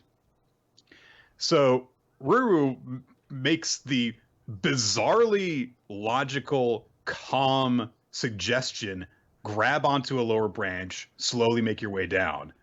But apparently this just makes Yuika's competitive drive kick in even further because she's like, no, I have to reach the top first before he does. Well, she can see him crawling up in that same panel too, so logic isn't going to reach her. She's got too prideful. Yes. So she starts to fall as the branch snaps off in her hand. Magu says, fool, you said I would win if I touched you. And he makes himself into basically a net to trampoline her back up.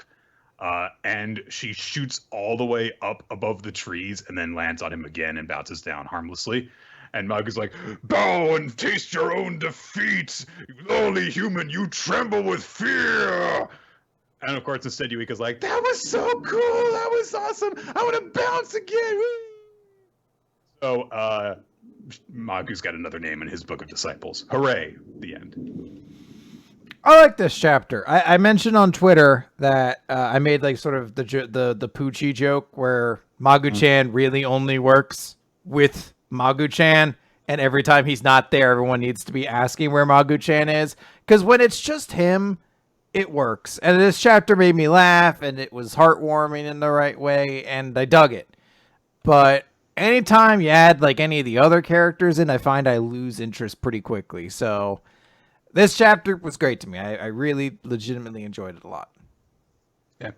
Magu, should be a god of destruction, being a little guy who can blow something up every once in a while, but still has an ego as massive as his true form, having to deal with various aspects of the real world who, of course, aren't going to treat him that way, is just, yeah, it's a great setup that you can have a lot of nice interactions with that, you know, because like that's such a bizarre personality for so many different types of characters to bounce off of, and you get nice results like this. I even just love at the very start where he's just riding on her head and he just has his arms raised. Praise me! Yeah, and like she grabs him at one point. She's like, holy shit, I brought Magu-chan. His arms are still raised. In his mind, he's like, praise me.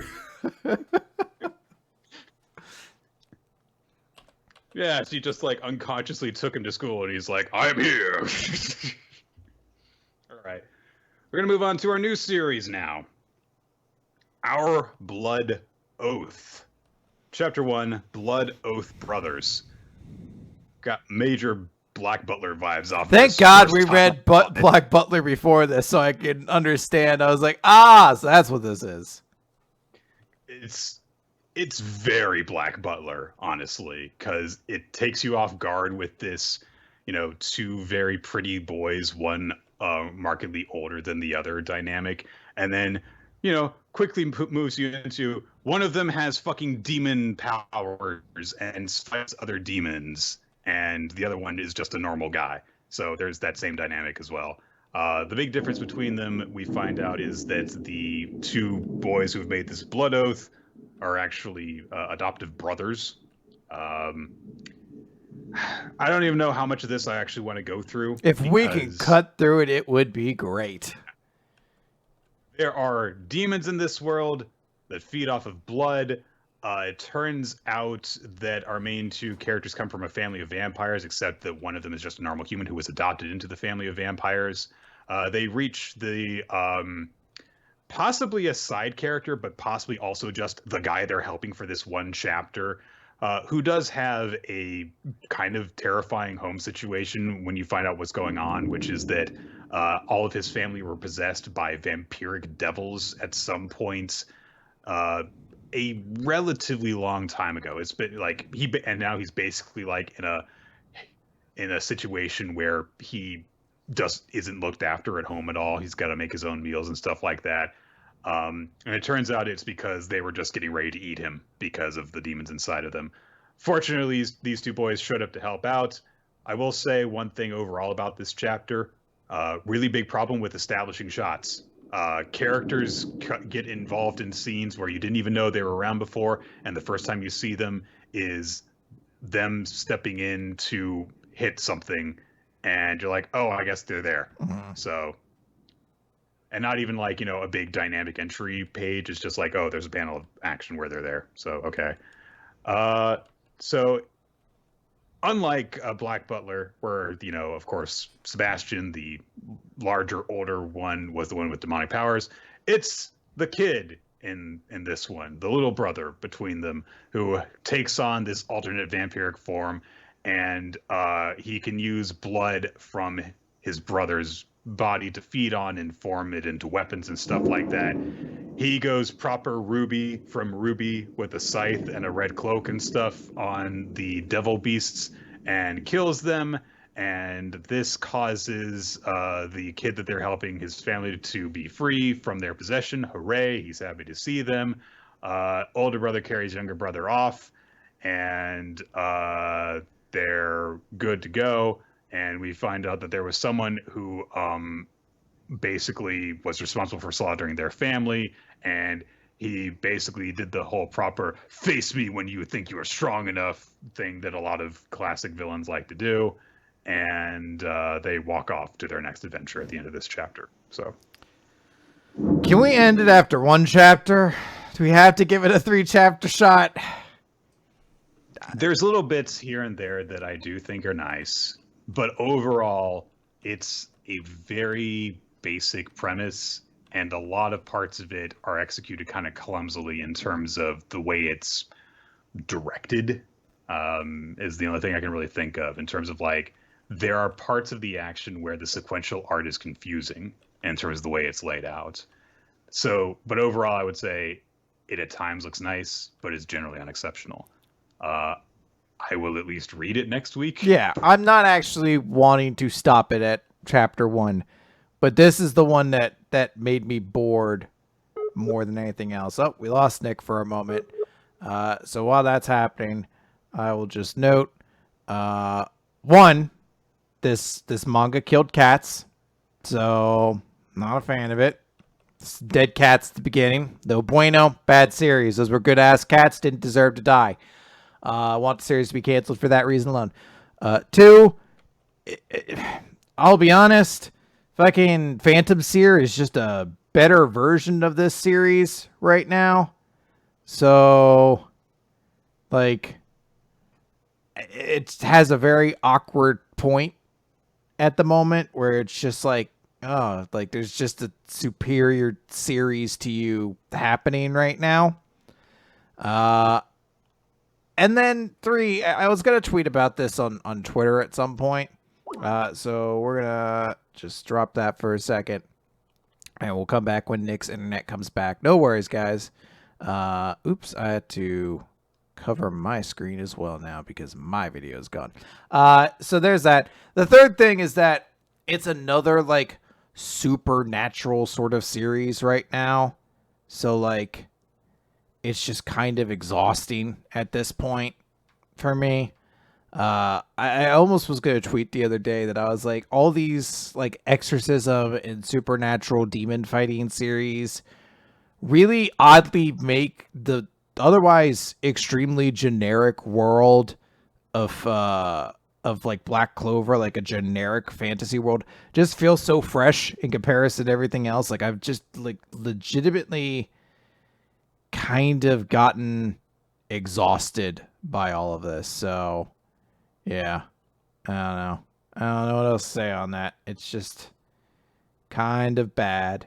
So, there you go. That's that. All right. Since we're still going to be waiting on Nick for a bit, I think what we'll do is, I guess we could just go into Phantom Seer. Because I don't want to start into We Never Learn. I think Nick has less to say about Phantom Seer than this. So, Phantom Seer, Chapter 3, Name. I don't know any of the characters' names from this. So, oh wait, no, Riku's the girl, and Doucheface is the guy's name. So, Riku and Doucheface are hanging out, and there's some jokes at the start where Riku thinks like, oh, he's gained his pure heart. So she's gonna agree to go with him. And it's just basically like a super creepy house. And there's another guy with him who's basically like, I guess like an older shaman a little bit. Yojiro Satake. So he's kind of, I guess, like an intel gatherer for everybody. So he leads them to this house, says like, yeah, there's some stuff going on there. We gotta do that. There's a moment too where Doucheface says his sister was like, oh, hey, we need to like just use our first names essentially, because last names kind of awkward. All right, we're going to try calling in to Nick again. All right, Nick's back. Yep, that was not as bad as I was afraid it was going to be. That's not bad. Came back on right away. So. All right, well, we'll wait on the video, but I just started up Phantom Seer then. Yeah. So, I'm not sure how to talk about this one, actually. Things happened. There was another ghost. It looked kind of cool because it was one of those things where it like is a tree with a bunch of faces on it that calls to people. We learned a little bit more about stuff that Iori wants to do. Iori's sister encouraged Riku to call Iori by his first name because it's better if you don't say the name Katanagi. As it turns out, there are some people who are actually familiar with that family name, so they could be targeted as a result of it. We see a lot of aspects of Riku's personality that I was not expecting after the first two chapters, showing a lot of impatience with Iori's shit, basically, of, trying to keep distance between them and generally being an asshole towards her. And at the end, when he fights the Phantom, he summons Okubi, the creature that he fought in the first chapter, because he can create a projection, a doppelganger of any phantom that he has absorbed in the past. So, going to have that in this series, presumably. We also are introduced to, another seer guy who doesn't actually have all the exorcist powers that Iori does. He's more of an information broker who, kind of points Iori in terms of what to do. Iori takes out the tree guy, and then after that, Riku tells him, hey, before I didn't just say this before, but you need to stop lying to me, because he had been lying to her about why they were helping out the situation. He made it out like he was doing it out of the goodness of his heart. It turns out he's actually looking for a particular female spirit that can help him out, and so he lied to her about that and all this. And so she says, isn't it better for me to actually help you find this girl phantom that you're after? You're always protecting me, so I should try and help you in return. Just let me know about, special circumstances. You got that, Iori? And he's like, no, you make it sound like I did something bad. And she's like, you lied to me. She's not wrong. And then, at the very end of the chapter, we're introduced to presumably some other phantom exorcist guy who kills these eye-looking phantom things, and he's got glasses. And he is apparently on a crossroads headed towards Iori, whom he hates. So, yeah. I liked a lot of this chapter. I liked a lot of like the little Riku moments are kind of cute. I like that there's this gimmick of this monster that is saying and if you follow a lot of the conversations that are happening while they're in the house, you could see there are moments where there is a character saying, yeah, that doesn't have anyone actually associated with it. So it is kind of like a fun gimmick to it. And it is weird because even as like we were talking about it, those moments where like you'd hear one of the two of us be like, yeah, you're like, yeah, I guess it is kind of a word that gets used a lot. So there's something kind of small to that story, sort of like a tiny ghost story, I guess. And I do like the gimmick that Iori can bring out the monsters that his shadow guy eats. So it's a cool gimmick. There's a lot of... He's a Pokemon trainer. Basically. So I think there's a lot of flexibility that he could use with that. And ultimately, this chapter made me more excited for things. Now, granted, if you don't want to keep reading it, I won't push the issue, but if we added it to the recap, I would not be bothered. I'm very neutral on this series, honestly. It's, it seems like it's done well. Yeah. You can tell that in terms of like, the artwork is consistent and, stuff stands out. Characters are very easy to tell apart despite the fact that their appearances aren't all that bizarre. Aside from Iori's sister, because, she's framed that way, the way that the ghosts are introduced and, like you said, like they're these kind of ghost stories basically as each of them is introduced. And each of them has kind of struck a nerve of familiarity to me because I'm not very familiar with Japanese ghost stories, but I believe that all of them have been based on, folklore surrounding them so far. And that's a nice gimmick. It doesn't really excite me. This isn't something where it's like, oh, I want to find out what goes on with these characters and then this story and stuff like that. But reading it is kind of like, all right, that was all right. So yeah, no, I understand. If you don't want to, or if the recap's already too packed, no worries. I don't really care either way. All right, well, we'll hold off on it then. Out of the ongoing series that we have been introduced to in this chunk, this is the best, pretty clearly. Yeah.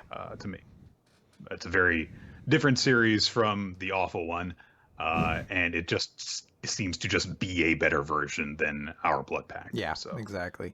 I don't know if it'll necessarily stick around and Jump, just because I said there's a lot of things that float around that feel like they're in a very similar wheelhouse, but I feel like maybe if it strikes a little bit more of like the horror stuff, maybe it will, but who knows? I think that is the thing that has the best chance of helping it to set itself apart is how is evoking that creepy vibe before dealing with the monster of the week. So, all right, Nick, let's talk about We Never Learn.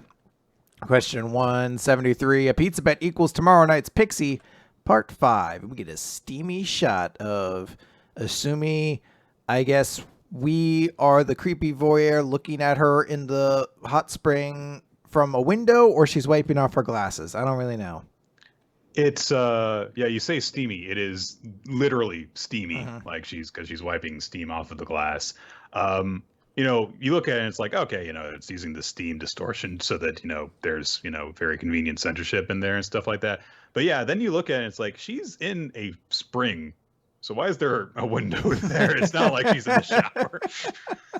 Through my hot spring window, Nick. They often make those. That's a thing. That's something you can actually order online as a hot spring window. I'm sure you can.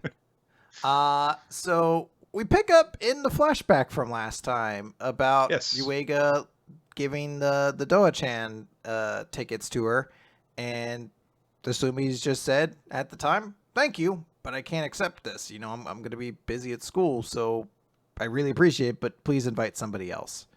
So we cut back to the present. Do you think that she realized what she was doing? I think so. I still think that Asumi, despite being the most like aggressively sexual in comments, is generally a pretty reserved person when it comes to everything. So I think she's always going to be more worried about like, oh, it's going to be too busy, going to hang up on that. She likes to tease, but that's ultimately kind of, she's a little shy beyond that. Sorry, you were saying something? Well, no, I was thinking it's like, obviously we learn at the end of the chapter, hang on. Damn it, lost it. I'll get it. You can. All right, nature, you can knock out my power, but I'm gonna kill this bug. No. I'm gonna get it. So without being able to see the video for it, it's so much more terrifying. Who knows what could be happening? So yeah, you didn't see me eat that thing after I killed it last time. So it's taunting me. It's going in front of my screen. So my point is going to be, obviously we know at the end of the chapter that there is definitely something that's like long term going on in Asumi's head as to why she has not pursued Yuiga romantically or responded to his advances, however few he's made. But this does actually kind of seem like the type of thing where you could see it as her not actually registering that he was even asking her out on a date if you didn't know that context. Because he's just like, oh yeah, I'm going to be busy, so yeah, I'm not going to have a chance to go do this with you. And not realizing like you're basically saying no, period, to him. But I just wanted to get what you thought about that. So yeah, I think she knows that it was an invitation. I think she has some knowledge of that stuff. She's one of the more aware people, I think, of the girls. So we cut to the present, and Yuiga is hanging out in a hot spring with a bunch of monkeys. Not a joke. There's actually just a bunch of monkeys that hang out in this island, and they all like to bathe in the hot spring with him. Yeah, it's not even like they're just swimming around. Like one of them has like a towel that it wears on its head, like a person. Yeah. Like this is apparently a secret spot that no one knows about that was told to Yuiga by the old man who he helped last chapter. So he's like relaxing and trying to kind of unwind, but he's like trying to relax, and he immediately just keeps thinking of the almost kiss that he and Asumi shared just earlier. And of course he's like, why did I do that? Why? What's wrong with me? So he's like, he's just very frustrated with it. And he thinks, you know what? Everything really started then when she turned me down for that Doa-chan date. That was when we started to get more and more distant. And I don't know, I guess maybe I'd just been kind of carried away after seeing her again after all that time.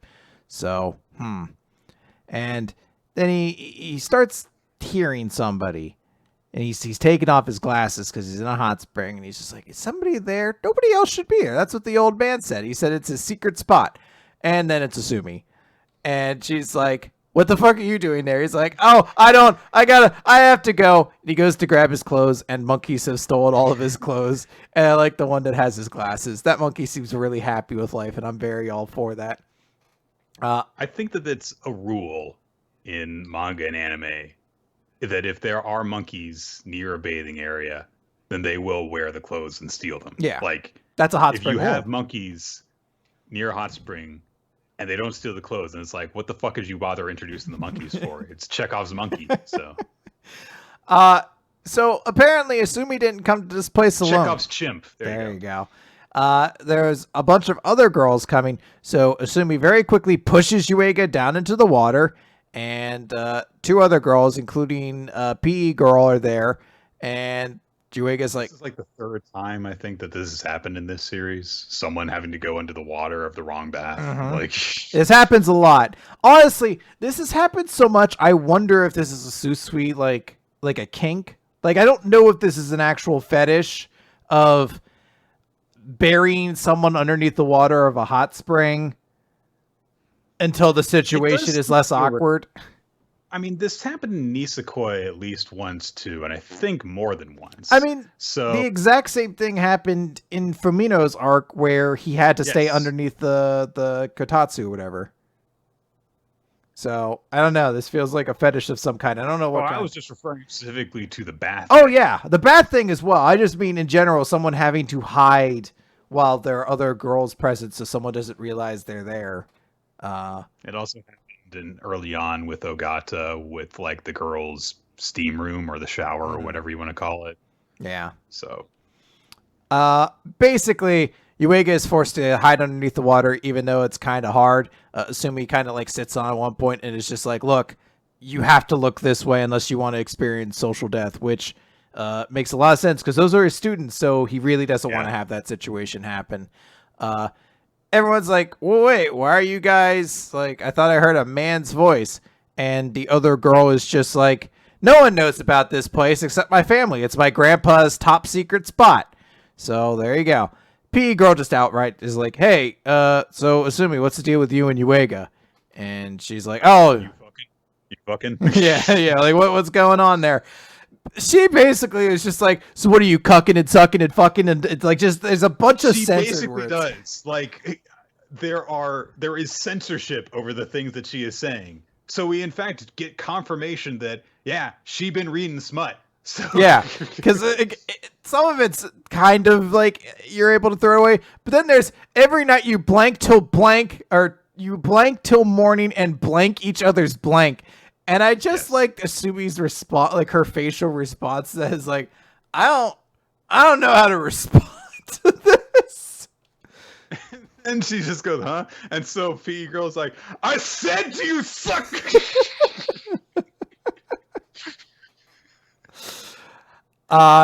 So her friend's like, wow, you're being really direct. She's like, well, you told me to ask her straight out. So Asumi's like, we're just senpai and kohai. We went to the same school. And there's like a moment like Uega kind of reaches that. Oh, actually, the girl grabs him on his thigh and he like bursts out. He's like, bah! Like, getting really worried. And there's a moment where Asumi sees a squirrel and she gets really terrified. Like a squirrel lands on her hand. It's a chipmunk. Yeah. It's very different. Very, very different. So she's like, oh no. And she realizes like, oh, hey, he probably needs to breathe soon.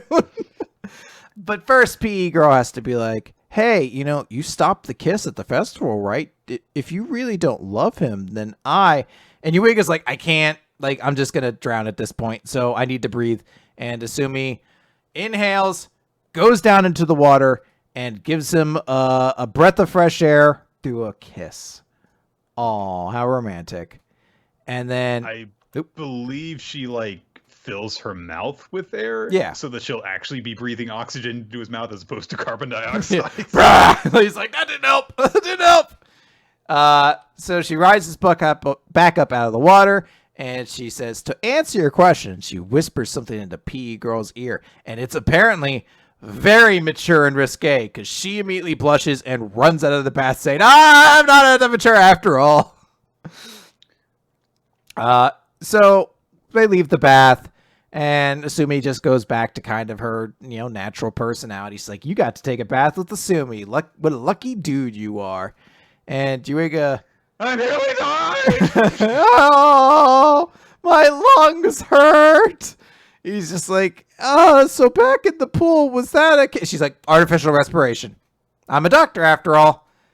But then she thinks to herself, I can't say it. And cuts back to when she was studying medicine and a file fell out about Uega's. And she's like, I can't tell him how I really feel. And then we cut away to a boat coming onto the island as the driver's like, we barely made it. You see that bright red sunset? That means there's a storm brewing. And the person on the boat is just like, well, I'm not here to sightsee. I'm here to see my daughter and her boyfriend. And Asumi's dad is coming to the island. Bum, bum, bum. So a few things about this conclusion.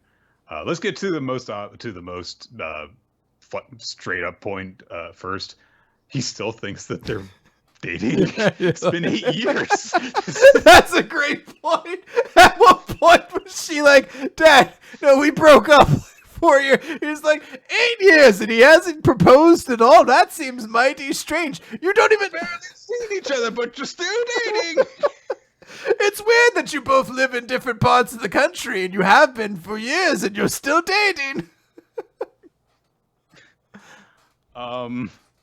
The other thing is that so the obvious point is that this is Yuiga's dad's medical file because he would have gone to Asumi's father's clinic. Makes sense. He's been around the clinic for years. He's local. So I didn't pick up on that. Established at a point. Yeah, I think it was established at a certain point, maybe that he had been to this clinic before, but I can't be 100% certain. Now, that assertion I just made could potentially be wrong because I don't think that Yuiga's father has ever been named before this point, which means that this is an interesting choice on when to actually reveal that piece of information, and also seemingly going to be getting into like his diagnosis and treatment and stuff, and so this could get like heavy. And the implication is that because Asumi knows about this stuff, that this is why she hasn't let herself get close to Yuiga. And I don't Can you have an idea of why that would be, aside from potentially like associative guilt. But I mean, I'm sure we'll get into the explanation for it, but it's going to be kind of weird to see that and explore this whole thing. So. Can you imagine how dark this series would be if Asumi's like, look, I looked at your dad's file. It's an almost 100% chance that you're going to pick up like some degenerative disease that he had and probably die before you're 40. And you're like, so wait a minute. In all the other timelines, that same thing happens to Yuiga and he just doesn't know. All the timelines, Yuiga dies at 31. Never knowing. He's just like, this is very sudden. What happened?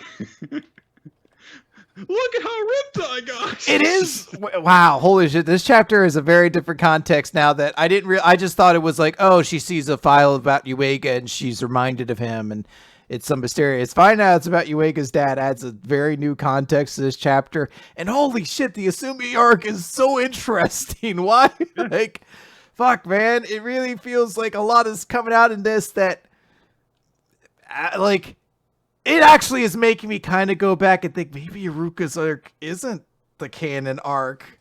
Because this one's been fucking interesting and deep. It's been going in some really interesting areas. I mean, like, the one thing that it hasn't had that the other arcs have had has been, you know... The other girls. Seeing the other girls, yeah. But I think that has thus far also allowed it to explore some surprising things based off of just like expectation of how the others have gone, and this one taking a very different direction. Yeah. So yeah, I'm up for whatever the hell comes from this. We're also we're over halfway through this arc as well, yeah. So we're running short on time. So a lot of big stuff I think is going to be happening really soon. Yeah. I think that we're probably past the point now where we have chapters like we're lost in a cave. You know? I think yeah. It's time to.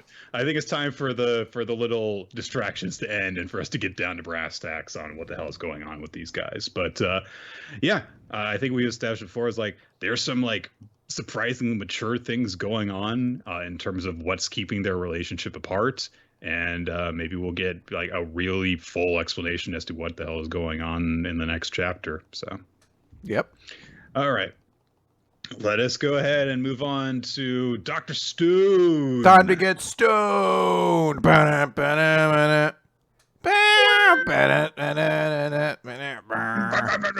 your will. Oh man, that's such an awful version. Shouldn't have done that. Z equals 165. Inside you. Sorry. Know the rules. Make the rules. I'm putting the lemon inside you. I don't know if you have ever heard that misheard lyric. What's up? I'm breaking the lemon inside you. Oh, is that what they said? No, it's like breaking the limit. I'm sure it is, but I like that's what people were calling it. Yeah. So. No, I chose to stop listening to that song by Will a long time ago. when you turned 14. Yeah, I stopped consenting to let that song be played in my presence. Z equals 165. Know the rules, make the rules. The dogfight between Stanley and Ryusui and Senku looked like they had Stanley in their sights. Ryusui's gonna just fucking handgun him out of the air, and it was like, okay. But Stanley starts jinking, which the helpful manga artist who has studied military air war explains, because that's the amount of experience that they have to draw from for explanations in this part of the story, which is to purposely make the flight of the plane go wild so you can't track it to line up a shot. So advanced, dangerous flying technique, basically. We then get some narration explaining what the hell Matsukaze is doing on the runway of the Perseus because while this is going on, he realized that everyone's kind of occupied with all the freaking air war and stuff like that, and he realizes that something is kind of potentially going to come at them from below while this is distracting them. But as narration explains, he doesn't know what to expect because of his lack of familiarity with technology. So essentially, like, he has this feeling because of his unfamiliarity with technology, but because he doesn't have it, he doesn't know what to warn them about. So, and we see that the big thing that Zeno was excited about a few chapters ago was that they've made a submarine. Ooh, and it's an evil-looking submarine. Ah! Those blades can't help it maneuver, I'm just telling you. No. So, fortunately, Minami manages to sight the submarine before too long, but not with enough warning before freaking the torpedoes come out and start hammering one end of the Perseus. And after that, grappling hooks come out, and these big guys grapple over. And there's this big guy with a big sword who does a thing. I think he breaks through the hull, I guess. And yeah, he's like, get on the floor, everyone down. And even though Magma and a bunch of other fighters come in, the large woman that we saw back at Zeno's base before is there as well. And it seems like, things don't go well. She quickly beats them down along with the big guy. Who happens to kind of like step over Luna and just go, "Hey, Luna." What's up, Luna? And they're like, "Yeah, takeover took all like 10 seconds." As the large woman walks with Yo and Magma under her arms, she's like, "Hey, mind if I sing a victory song?" And the guy's like, "No, don't do that." No, so I guess all of her singing is like the singing that we heard Gen get. Yeah. So. Ryusui and Senku hatch a plan as to what the hell to do, because as Senku says, this is a science battle, and Stanley's traded his speed for all that rocking and rolling. So for this brief moment, he's going 10 billion% slower. So they've got, all right, we've got it. And so they start flying over his plane instead. As Ryusui says, here in the New World, the rules are made from scratch. See, you're thinking this makes no sense. That may be true according to your familiar rules, but this is, the new rules and stuff. And so, Senku's like, the world's first ever dogfight was primitive. It bordered on idiocy. Two guys tossing tools at each other. But we're going to make this battle a teeny bit more scientific. And basically, they flash back to how they dealt with the plane the first time, which was to have Katsuragi, throw, gas at it. So they're like, we've got another solution this time. We cut back down to the Perseus, where the big guy has a machine gun and he's wandering around the halls below deck. And that's when we see that Mose is still hanging around. And we get kind of a repetition of the idea of ignorance of technology, because he's like, those mechanical gun things, they're your mightiest combat weapons in close combat. According to your rules, we're supposed to tremble in fear and surrender when you point them at us. Too bad. He just does like, I don't care. And he knocks the guy out, and we see that he and Matsukaze and Genro, at the very least, are still hanging around on the ship and can eventually deal with the people who have boarded it.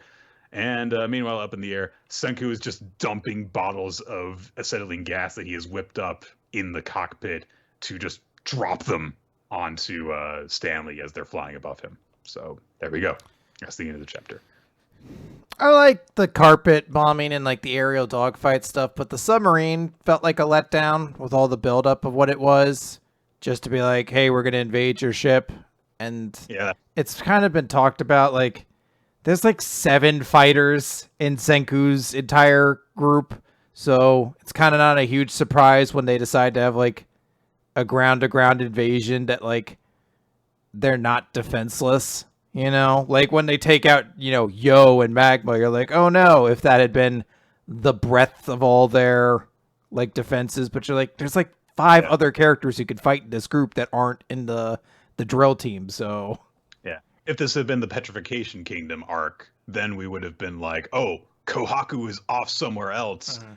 Now what's going to happen, because all the fighters are somewhere else, and the only people who have any potential combat experience have been dealt with so easily. But now it's like they've got Mose, they've got Matsukaze. Over in with Chrome's group, you've got like 3-4 other of their top-notch fighters and stuff. So yeah, this is kind of the big thing of like, yeah, we've got all these characters so that there can be combat situations on more fronts, it seems like. And I hope that there's more to Matsukaze's inclusion in the series beyond just like, I needed an extra person to throw into fights. Yeah. So. All right, Nick, let's talk about Mashle real quick. Mashle, Dot Barrett, and the monstrously powerful mage. So last time, Dot Barrett had been revealed to be, I forget the term, an Ira Cruz or something like that. Yeah, something like that. And he says, die 100 times, and a bunch of explosions go off. And when the dust clears, everyone's still alive. And Love realizes, oh, he missed on purpose. And Barrett says, I don't like picking on girls, so get lost before I change my mind. And Love's like, okay, thank you very much. And she starts like running away.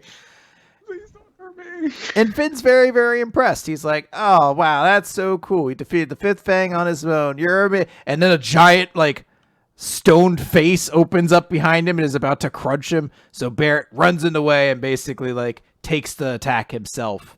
And I guess the stone thing just dissolves afterwards. Like, it just kind of vanishes, so I guess it can't exist for that long.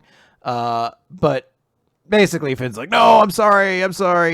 And someone says, I thought I could leave the single-liners to you, but I come back to find this, and it's the fourth Fang, who kind of oddly, Lance is just like, he gave up his petrification spell to face us, so it's like, oh, I guess that plot point's done. And so don't have to worry about that again. He has to cast another spell that requires concentration, so he has to give up the first spell. Yeah. Also, Love's apology for screwing up her part of the plan is just to go, oopsies. Very much so. So this guy's basically like, it doesn't matter. These guys won't be a challenge anyway. Barrett's like, fuck, I've really gotten hurt. I don't know if I can even fight the fourth like this. Love basically is ecstatic. She's like, oh yeah, the fourth is only a first year, but he's a true prodigy among us. You know, even the seconds praised his power. This will finish up. And then he just gets like, we don't really see what it is. He just gets slammed in the stomach and launched across the room. And he's like, what the fuck? And Barrett's like, was that a sword? And we still don't know this guy's name, the fourth Fang. He's just like, oh, what happened? Who broke my spell? And then who did that shit? Fuck. He looks up and he's like, oh, fuck, what are you doing there? Divine Visionary Rain Amos. And it's like, ooh, a new character. Well, we saw this guy before. So. Well, we know he's been coming. I mean, this is the first time being introduced to him. You know, we know Wahlberg sent someone out to help. We know that somebody came into went down the doorway after them, but I don't think we actually have seen this character before. At least to my knowledge. I might have been wrong. A character. Yeah, I might be misremembering as well. They've teased this guy, though, so we knew this guy was coming. And fourth Fang's just like, what the fuck? You weren't supposed to be. You're supposed to be gone. This is apparently Adler Dorm's ace. And, he's just like, oh, shit, he's no ordinary student. So fourth Fang's like, let's talk about this. You know, we both got our reasons for everything. And he really just blows his load way too soon because he tries to like a sneak attack immediately. And Ames just fucking destroys it. Just shoots a sword up into the air, just cuts the skull straight in half. And he's just like, don't waste my time, trash. And summons a shit ton of swords. And fourth Fang's just like, he's supposed to be a student like us, right? And then he doesn't actually get murdered by the swords, but you would think he does for how many swords just shoot straight into him. It's okay. Nobody dies in this manga. They just get really big boo-boos. Yeah, he basically gets like pinned down by all the swords. And I do love that, like, after the attack, Love's like, guess I'm transferring to Adler. Like, she's very quickly to jump ships. I do like Love's just bizarre behavior and eccentricities and stuff. And I do kind of feel like she has it in her to, like, if she does stick around, it's like, yeah, okay, she's just so weird that you don't really mind her switching sides this easily. Yeah, you're like, whatever, it's all good. Fourth Fang starts begging, basically. He's like, you don't understand. I didn't have a choice. Forgive me. I regret what I said. And Ames just stomps his face down and just beats him. He kicks him in the stomach. Yeah, he just crunches him. Yeah, just kicks him. It did take me a while because I was like, did he plant his foot in him so hard that he pierced through his body? Oh, no, he's lifting him with the kick. Yeah. Okay. And he just starts going off on him. He's like, you regret it? The most important thing in this world is actions, not word. And I don't trust the word of a scum like you. Your type only learns through pain. It must be excruciating enough to ensure that you never make the same mistake twice. Barrett's like, sit. He's in our dorm, right? So he's a friend, right? Ames turns to them and just says, get out of here. I'll drag the details out of this one. So Barrett's like, all right, well, okay. But he's thinking, hey, what brings the visionary here? And this is like maybe my favorite panel this week of Finn saying, brother. And it's not a separate panel. It's the same panel of Barrett being like, what? Like, I love that it doesn't take your eye away from it at all. You find out this is Finn's brother, and he's just like, what? So if you treat like each panel as happening like at the same time, it's like, brother, what? Yeah, it's the perfect timing. It makes such a difference that it's the exact same panel. So yeah, this is a pretty big deal. I was at first disappointed when I started reading the chapter. I was like, oh, so I guess Finn's not really going to play a part in any of this. And it makes sense. I mean, we find out it's by design. Yeah, like we had just found out something crazy about Lance. We had just found out something crazy about Barrett. It would be weird if it was like, Finn's also a super powerful magician. But it's like, no, his brother is somebody very important, though.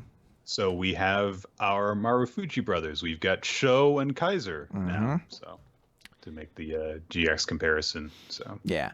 So Ames starts heading around saying the geezer said Innocent Zero's agents are here. No doubt they're concealing their power to hide. And that's not... who's Innocent Zero? I assume that's a character's name. And it really does remind me that I need to put together that Mashle name generator. And then Amos turns and he says, but where? And he sees an enormous, like, energy reading, and it's Mash walking down the hallway saying, getting nutrition, as he just chows down on cream puffs, which puts into a question, does Mash know at all about nutrition?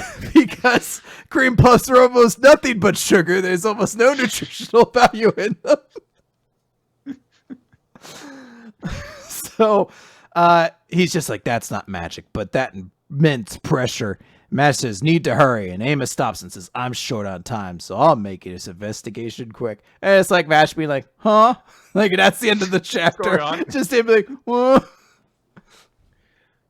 I had a reaction very similar to you when I read this. You know, at first, like, oh, I guess Finn's just gonna stay useless. But then we get the reveal about this, and I'm like, oh, okay. And I do appreciate that you've kind of been primed by Mashle to just accept the odd kind of hairstyles, because they're not, like, you know, like general shonen anime weird. There's not a whole bunch of like all the patterns of the rainbow kind of thing going on in it, but there are still some weird hairstyles. So then when you see someone with two-toned hair, you don't immediately realize, oh, well, Finn's also got two-toned hair. But then you look at them and like, oh yeah, of course, right. The two brothers have similar hair. So yeah. Yeah, it's nice to know that we've got this group of Mash's core who's got this way stronger brother. And that kind of influence can lead to good character development in terms of, you know, the shadow that has been cast on him and all sorts of other stuff. So that might have to do with, you know, the way that we found Finn at the beginning of the series, where he was this guy who just kind of cowered and stuck to his place and did other people's bidding in order to get by, because he didn't live up to that potential that his brother had. Yeah. So, I'm excited to see where a lot of these characters go, and this definitely made me much more interested in seeing what Finn could do as opposed to just him being the regular and the scaredy cat of the group. Yeah, So I liked it. I really just enjoyed the fact that there was some really good comedy in the chapter too. There was some like really fun moments. And also there's just part of me that enjoys that the fourth Fang was like he was somebody important, but he got beat so effectively we never learned his name. So I enjoy that. yep. And also, it looks like they're getting another friend because Love is just like, I'm joining the others. All right. Ayakashi Triangle, Chapter 12, Garaku Utagawa. That is the name. So, we see an artist-looking guy kind of interviewing a Kappa. In fact, this Kappa is one of Suzu's old friends that she would hang out, one of the many harmless little Ayakashi that Matsuri encouraged her to stay away from so that he could protect her better. And he tells the artist about the two kids a bit, and then he asks, "Hey, by the way, who are you anyway?" And the artist says, "Oh, I'm just a traveler. I'm a wandering artist." And he drops a sketch that he's done of the Kappa down. He's like, "Here, take this as a token of our friendship." And it's this very detailed, shadowed drawing that emphasizes all of the wrinkles and stuff in the Kappa's face. So the Kappa's just like, so realistic, it's creepy. He just tears it apart immediately. I do like Cut over to the school. Ninokuru, the scary-looking weirdo other exorcist that has come up a few times in the series already, but I don't think we've actually talked about him before, comes to talk about Matsuri. And the last time we saw him was he went to talk with Suzu at her family's restaurant to get some insight into what the hell was going on between her and Matsuri. And I didn't seem to process this when that chapter happened, but he says to Matsuri now, "I'm in love with her." So, okay, that's going on now. All right. So Matsuri's like, are you serious?" And then Ninokuru is like, "I just, she's an important person in your life, and so I thought that you should know that I'm doing that." And Matsuri gives the whole, "So it's not like we're romantically interested," that whole thing. So Ninokuru is like, "All right, I'm not gonna pry into how your relationship is, but it sounds like you've got no problem with it." Matsuri's like, "No." So they go to talk to Suzu, and Matsuri's like, "Yeah, this guy's got something to say to you." And he's like, "Oh, hey, what's up?" And he's just like, I'll just say, like, I'm going to stand alongside Kazumaki and protect you. I'm going to protect Kazumaki." And he gets his words all tangled up. And so Matsuri's like, what's going on? What are you doing?" And Ninokuru realizes his mistake. And he's like, "Oh, because my colleague, bye." Ninja vanishes.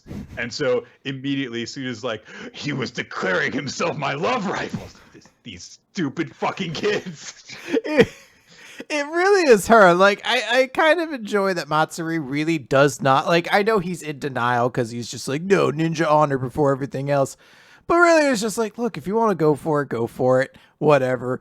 But she is so fucking thirsty that she's like, every character who gets around Matsuri is immediately, she's just like, rival, must eliminate rival. So there's this wonderful series that I finished watching a couple weeks ago called My Next Life as a Villainess, All Routes Lead to Doom, which is an isekai series with the premise being that a girl gets zapped into an otoma game, basically. But it's actually really good. There's a lot of good comedy in it, and there are a lot of really heartfelt moments as well. I strongly recommend it if you are able to get through the premise and you're like, isekai, I can take that. But a big aspect of the story is that the main character Katarina, in order to avoid the fact that she is in the body of the villain of the game, basically, she decides that she needs to avoid all potential routes that lead to her death as part of the story that she's familiar with. And so she's like, I need to make sure that like all the people that I piss off, I don't piss off. And so starting from when she's a little kid, she, meets them all as little kids and stuff and makes friends with all of them. And so as a result of that, it's not purely I've made friends with them so they won't hurt me. It's they make genuine friendships and stuff like that.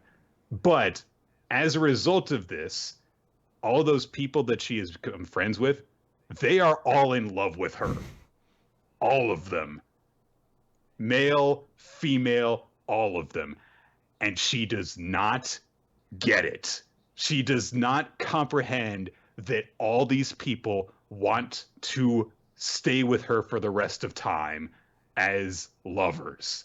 She's just like, we're good friends, and so they won't kill me, basically. And that's what it kind of feels like with Suzu in a way, which is just like, look, if you are fucking in love with this dude, just fucking get over it. Just get over the whole like, oh, but we're both girls. Like, come on, you've got to. It is 2020 in this series. You know what gay people are. So it's one of those things where it's like it's that level of like, I know you are in love with him. Get over the fact that he's tempts a girl and just fuck him or kiss him. Something. Come on. But it's a shonen romance, so that's not going to happen, basically. Nah. So. Artist dude shows up at the school. He's being given a tour by some of the teachers, including muscle PE coach dude or whatever the hell his job is. He's flexing in the background. So he's like, oh yeah, he's like a famous artist, basically. So they're like, oh yeah, of course we'll give you a tour and everything like that. And he's like, oh, I wanted, to have like a subject of some sort. Can I interact with some of your students? How about those two? And he happens to point to Matsuri and Suzu. And one of the teachers like, oh, Kazumaki. And Utagawa was like, is she famous? Well, not really. But I'm indebted to her grandfather. So potential little strand to explore backstory there. Something to figure out. Well, and presumably also the way that they got Matsuri into the school, despite the fact that female Matsuri Kazumaki didn't exist until this moment. They did explain that at the start when she first goes to school. So they mentioned like she got in by pulling strings with the headmaster. So it feels like it might be potentially just a callback to that explanation, but there might be something more to it. I mean, the whatever principal of the school, whatever you would call it, headmaster, does seem to have a unique enough design that I imagine they're intended to be used more than just this. She does have a fair number of lines and is actually in focus in a lot of the shots she's in. So Matsuri immediately realizes that this artist, despite looking human, is actually an Ayakashi. And Suzu recognizes this as well, of course. So they're trying to figure out, what the hell is this? Why does this guy feel this way but look this way? And so on. They go into Matsuri and Suzu's class. Suzu's friends are there. Lou gives a breakdown as to who Utagawa is. He's this eccentric traveling artist. And her father's a big fan of his. So they're walking down the halls after going into the class. And Suzu just like does the thing that you would never expect a character like her to do, who seems to not want to do anything. I guess that's actually probably it. She'll do anything directly except when it involves Matsuri. Then she just like pussyfoots around, She's like, you're an Ayakashi. Why do you look like a human? That's just it. And Utagawa's like, I mean, this isn't even my final form. Doesn't that pique your interest as an Ayakashi medium? And Matsuri's immediately like, you're here for Suzu, huh? And takes a combat stance. So Utagawa does a quick drawing of this combat pose that Matsuri does, because protecting your princess, haha, I'm going to draw that. And then Utagawa's like, but what a tragedy having the gender swap awakened cast on you. Shirogane can be so mean. And then he took like a combat role, I think, to draw this, and he winds up in just this very casual lying down stance. He realized that Shirogane is not there. Shirogane, we get a brief little bubble to explain that, yeah, he doesn't like this guy, so he's just like peaced out. I do kind of like that other fucking Ayakashis are just like, this guy's kind of annoying. I really don't want to be around him anymore. No one likes this guy. No. The Kappa is so yeah. Utagawa says it's a shame that he hates me, even though I accept him as king, and it's a problem for me if he doesn't remain on the throne, and that's why. Sorry, Matsuri, I must ask you to hand over the God Sealing Scroll. I got so worried when he pulled that out because I didn't realize it was a brush holder. It's not anything else. I got so worried that it was going to be something else. It's okay, Chris. Ayakashi Triangle's way classier than that. It wouldn't go so far as to have a dildo reference in there. This is a mature series for intellectuals. So,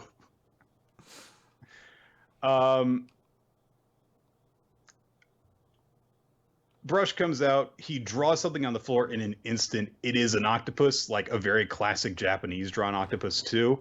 And he casts Art Reflects Reality Jutsu, and immediately the octopus starts to emerge from the floor. Tentacles come out. They do tentacle things to Matsuri. They're looking for the scroll. That's all. That's what they're doing. They're looking for the scroll. That's all. But who should help out Matsuri right when it looks like he has got something that he can't deal with? When Ninokuru comes in, chops up some tentacles, and is here to join the fray. And yeah. So that's where we leave off. Combat breaking out. So. Yep. Boy. Whew.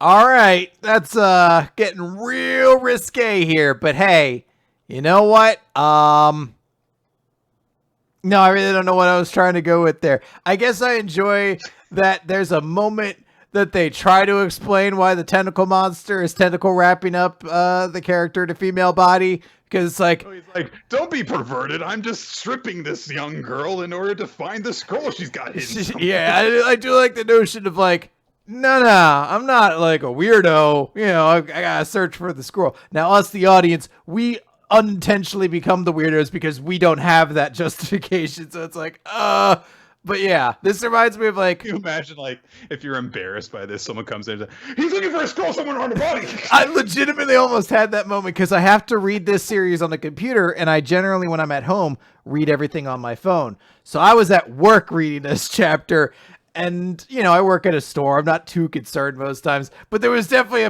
like, the moment I saw the first shot, which is like the underneath, like, quote-unquote panty shot, I was like, and I had to like really kind of quickly try to graze through to be like, let me try to digest this as quickly as possible to not ask questions, because if someone comes around, if I scream, no, he's searching for a magic scroll, it's not creepy, it's not weird, you're the weirdo.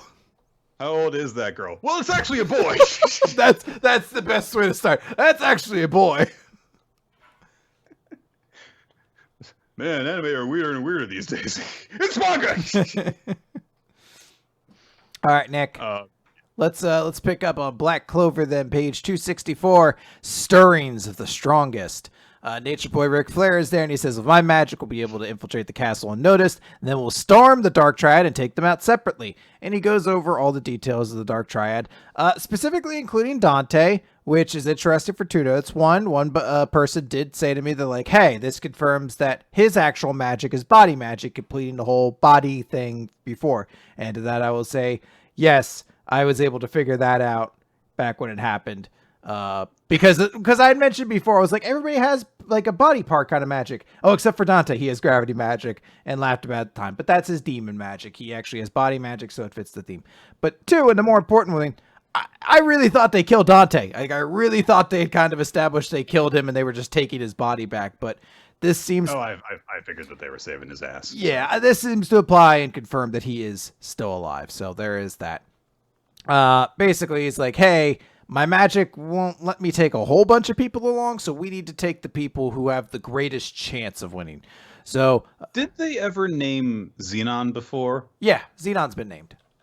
I don't think Well, that I actually processed that when he was named, but prior to this chapter, because this means that I've got to like go and rewatch all three Xenon Disney Channel movies so that I can have a whole set of references to make whenever he comes up in the manga again. there you go. Because All right. his name is literally Xenon. So I'll be waiting for it. I have no idea what you're talking about, but I'll appreciate them nonetheless.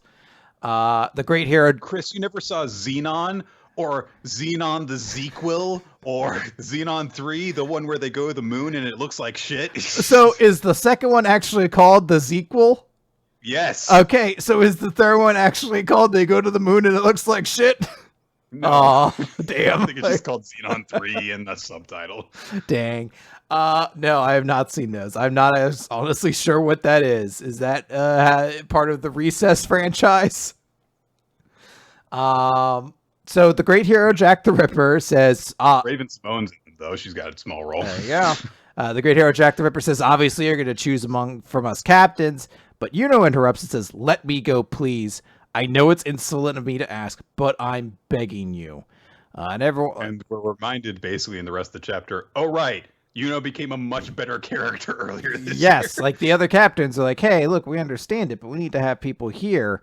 And Nature Boy Ric Flair is just like, look, you know what? There are resistance forces in the Space Kingdom that oppose the Dark Triad. The other day, one of their members came to the Clover Kingdom in secret. I believe he's at your place right now. So who exactly are you?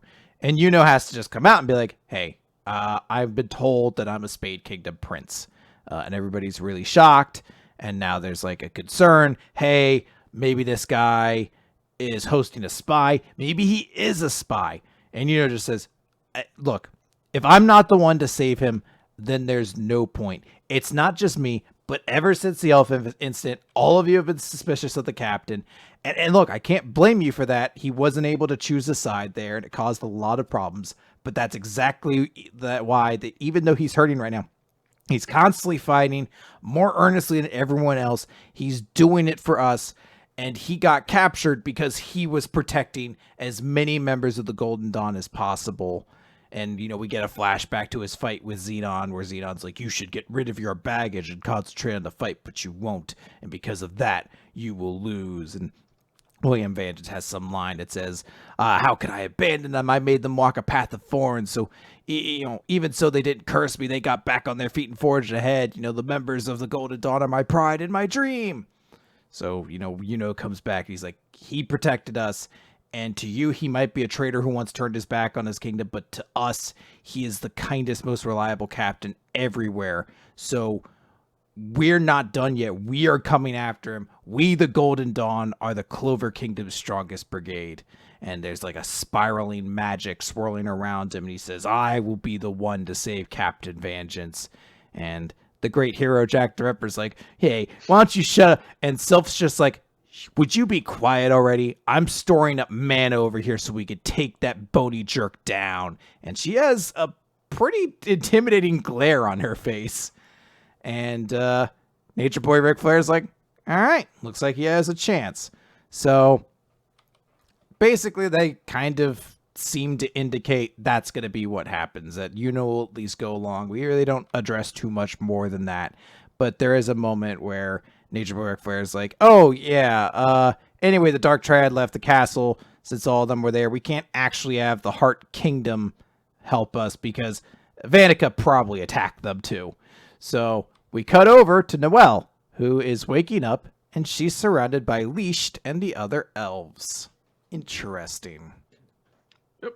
So it seems as though this is probably going to be Noelle's call to action now that we've gotten Yuno's and we've gotten Asta's. And I do appreciate that the three characters who, at the beginning of the series, seemed like they were going to be the core cast, and then that didn't really happen, have all been set up with this rival that they are going to individually be focused on in this big fight. And you have seen why each of them are so into wanting to defeat that foe, because each of them had someone close to them taken from them, and close to them in different ways as well.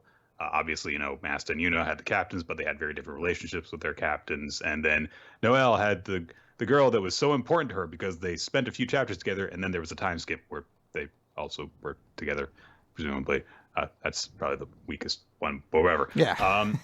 And it was occurring to me as we were kind of you were going through the chapter, because it's been known for a little while that the Black Clover anime is coming to an end, like it's supposedly in its final season right now.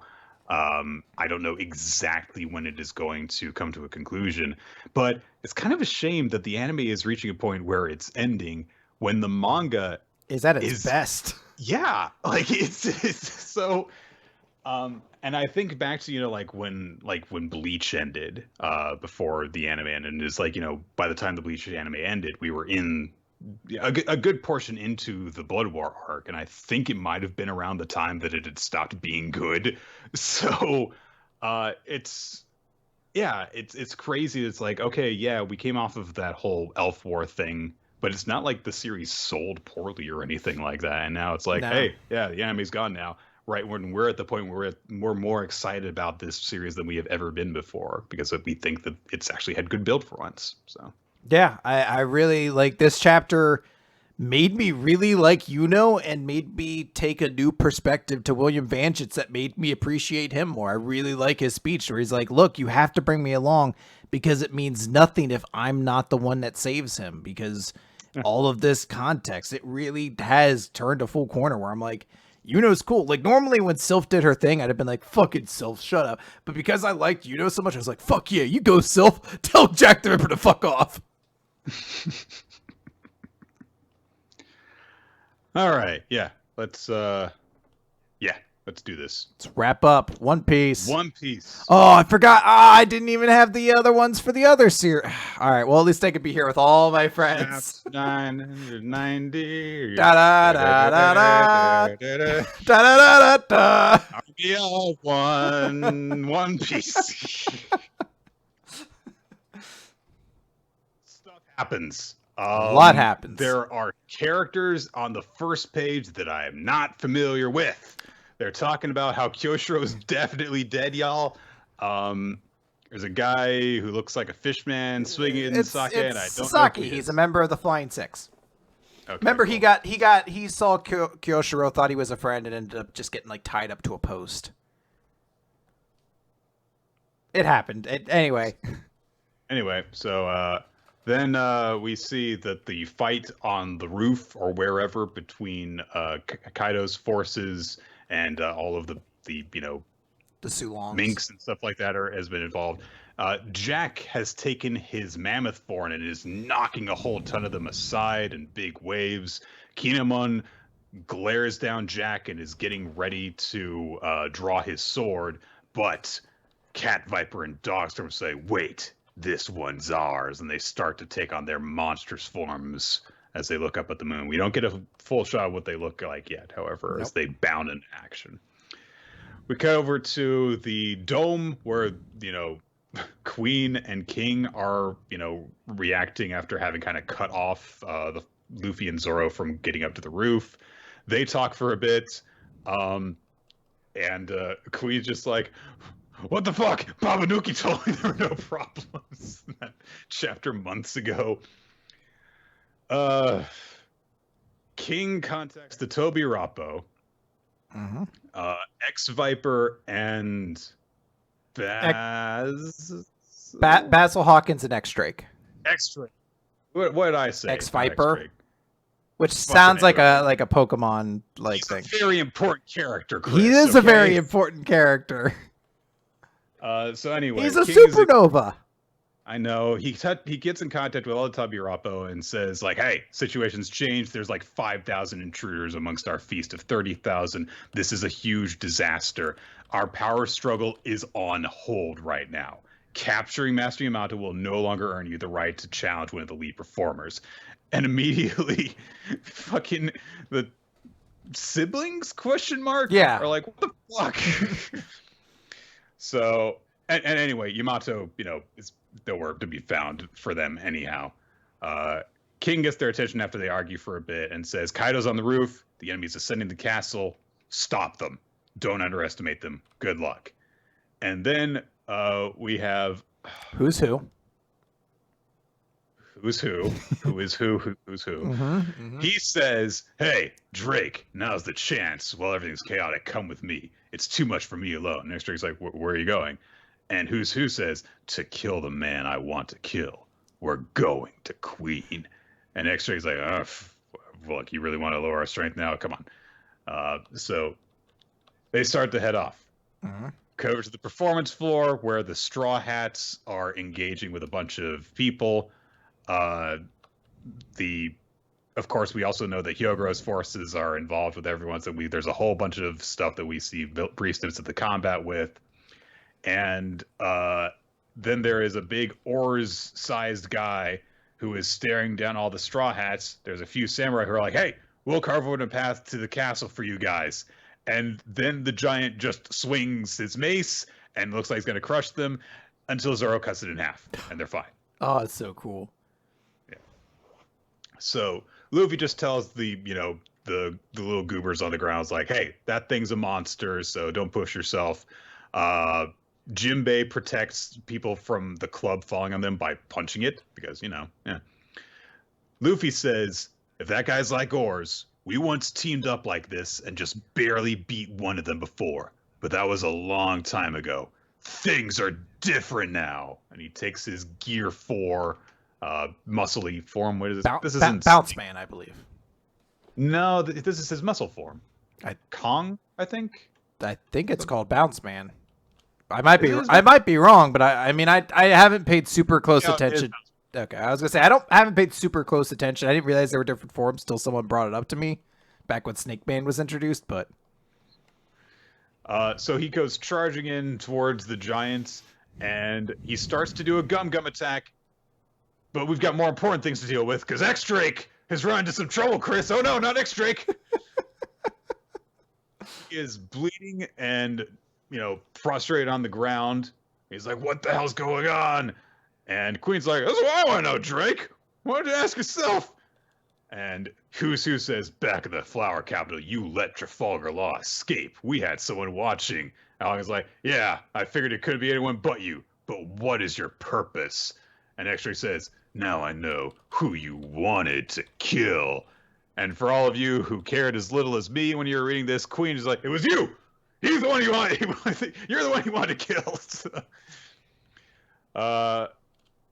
Then they're like, "Who are you? What are you up to? Is it just you? Is there a group?" And X-Drake says, "You'll have to kill me before I speak." But he realized, this is it. I can't talk my way out of this situation. So Queen's like, "All right. I mean, I can torture you, if you want to." But there's an explosion, and X-Drake gets away, I guess. Yeah, and the explosion happens, and he uses that opportunity to just kind of leap off of the area he was in. So Who shouts out a warning to everyone. X-Drake is like, "What should I do? Where do I run? Is there any way back to the Navy? No, that comes later. I still have hope." Then he calls down to Juki, I don't know, and does his Excalibur, and he attacks one of the giants just as Luffy is using his Kong gun to punch another. And so they take them down simultaneously. And so X-Ray thinks to himself about what Sabo told him. Luffy's amazing. And so Kobe, he's a secret Marine. Right. I don't know. Cody. So Drake says, "Luffy, for reasons I cannot say now, I am an army of one. Let me fight on your side." And Luffy's just like, "Huh?" Ray's character, X-Drake. Everyone loves X-Drake. Drake's the best. I don't know what you're talking about. So yeah, I totally get it why some people would be like, "I don't get why this is a big deal." I've always had this part of me. It's like the supernovas are all supposed to be super cool and interesting. That's why they all got cool introductions. And Drake has been one that's kind of been given some pretty consistent focus, during time skips and things like that. We do know quite a bit about him.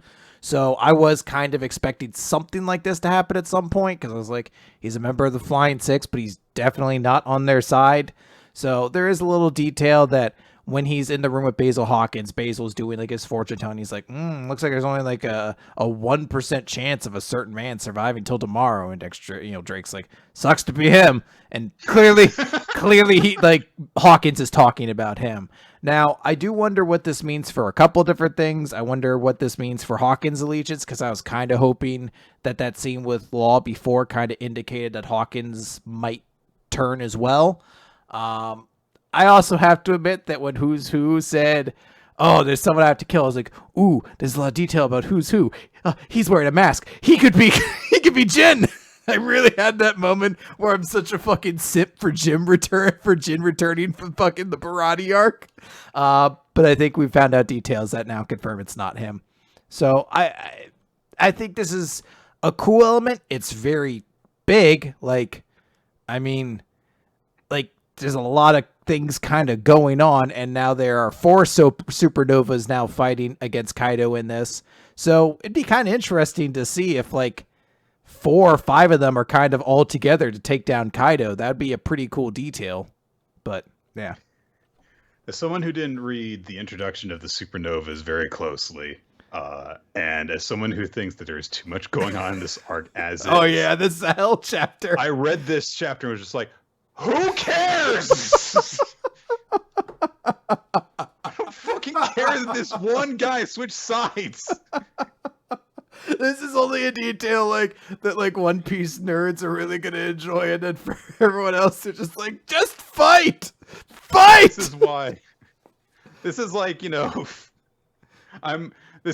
I know that sometimes you get annoyed when we cover My Hero Academia, and I'm like the one who's like the big My Hero Academia guy, like, yeah, this is why this is good, and you're just like, oh, okay. This was me going well beyond that level and just being like, fuck it, I don't care.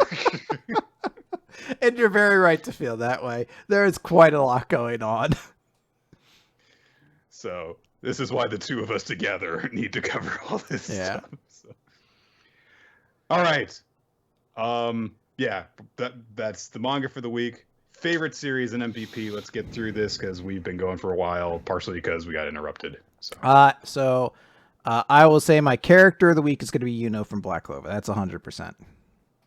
He had a cool speech. Yeah. So yeah, I think it was great. And it was kind of. I think I'm inclined to agree with you because there were individual cool things that people did besides X Drake. He didn't do anything cool. But I really like that speech because it's like, hey, that's a big reminder after he's been out of the spotlight while we've been dealing with Vivica and Dante and stuff like that, to remind you like, oh, right, all that stuff happened to him and he is now having to deal with it and grow from it. And it makes him way more interesting to have suddenly all those facets of his character that we were introduced to early on in this arc. And it's like, oh yeah, right. And I care more about what he's got going into this than either of the other two of the trio of characters that are in his position. So yeah. I guess for my chapter of the week, I'm going to go with the one that really left the biggest impact on me, which is High School Family. I really just chapters that involve the Apocalypse book are the best. They really just enrich my life. I love the twist with Billy at the end, so I'm giving it to High School Family. What are you talking about? Yeah, I'm giving it to High School Family. I talked about High School Family. Remember, I gave those 2 minutes talking about how great the chapter of High School Family. You need to understand that as someone who doesn't read Undead Unluck. No, it's not Undead Unluck. It's High School Family. Ninja, put it in there. Ninja, if you do that, I'm going to be very angry. Put down Undead Unluck, because that's what he's saying is the chapter of the week. I said it during the High School Family. Undead Unluck. Undead Unluck isn't part of the recap, though, so I couldn't possibly give it that time. I don't care if you're like, I'll put a comment or a note in on this. If you mention High School Family as being anyone's chapter of the week, I'm going to make sure that the roads run red. Okay? He hasn't finished it. He's nervous. I was looking at people's comments under actual High School Family to wonder if anyone actually had positive feedback to them, and seeing that there was made me have less faith in humanity. I don't care if it was only like 2 or 3 comments going, "This is kind of funny." Fuck all of you. What's your chapter of the week? It's We Never Learn. All right, there we go. It's really nice. There was some nice humor in it, and there was a lot of stuff that really got me excited to see where the hell the story goes. So, all right, I'll just note, Kaiju number 8, one chapter of the week from our audience, and Yuka or Yuika, whatever her name was from Magu-chan, got a destruction, was the character of the week.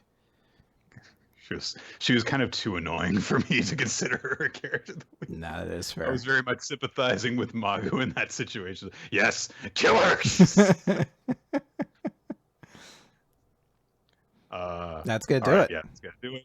Thank you everyone for joining us for Weekly Manga Recap. We record the show here on twitch.tv/ROT. Wednesdays, usually around 7:30 to 8 p.m. Eastern Time. You can follow us on Twitter to know exactly when we're going to start the show. Weekly Manga Recap is the Twitter account. Your hosts are at RoloT, at Nick F. Time. If you want to... I got it. Okay. Last like 5 minutes of this podcast have really fallen apart. Anyway, where was I? Thank you, Ninja X3i, for that spreadsheet. Thank you, Infamous Planet. I'm holding a bug in my hand right now. I'm very distracted. Thank you, Infamous Planet, for making the framework for the stream. And just fucking who else? Steve Mann, Target Artist, Boobs, and Winston Cheddar, and oh gosh, Milo Jack Stillitz for the opening theme of Weekly Manga Recap. And by the way, make sure to check in next week where we're going to have Techie 101 on to talk about Burn the Witch and everything else. That's going to do it. I'll note right now, it still says High School Family on mine. So I think this is honestly a moment where Ninja was very excited. He got to use like the initial thing that he had set up for High School Family, because that shit wasn't going to get used otherwise. No one was dropping that in as their chapter of the week or character of the week. Why do you do this to me? I don't know. I'm a bad person. I'm an agent of chaos. Chaos is the ladder, etc., etc.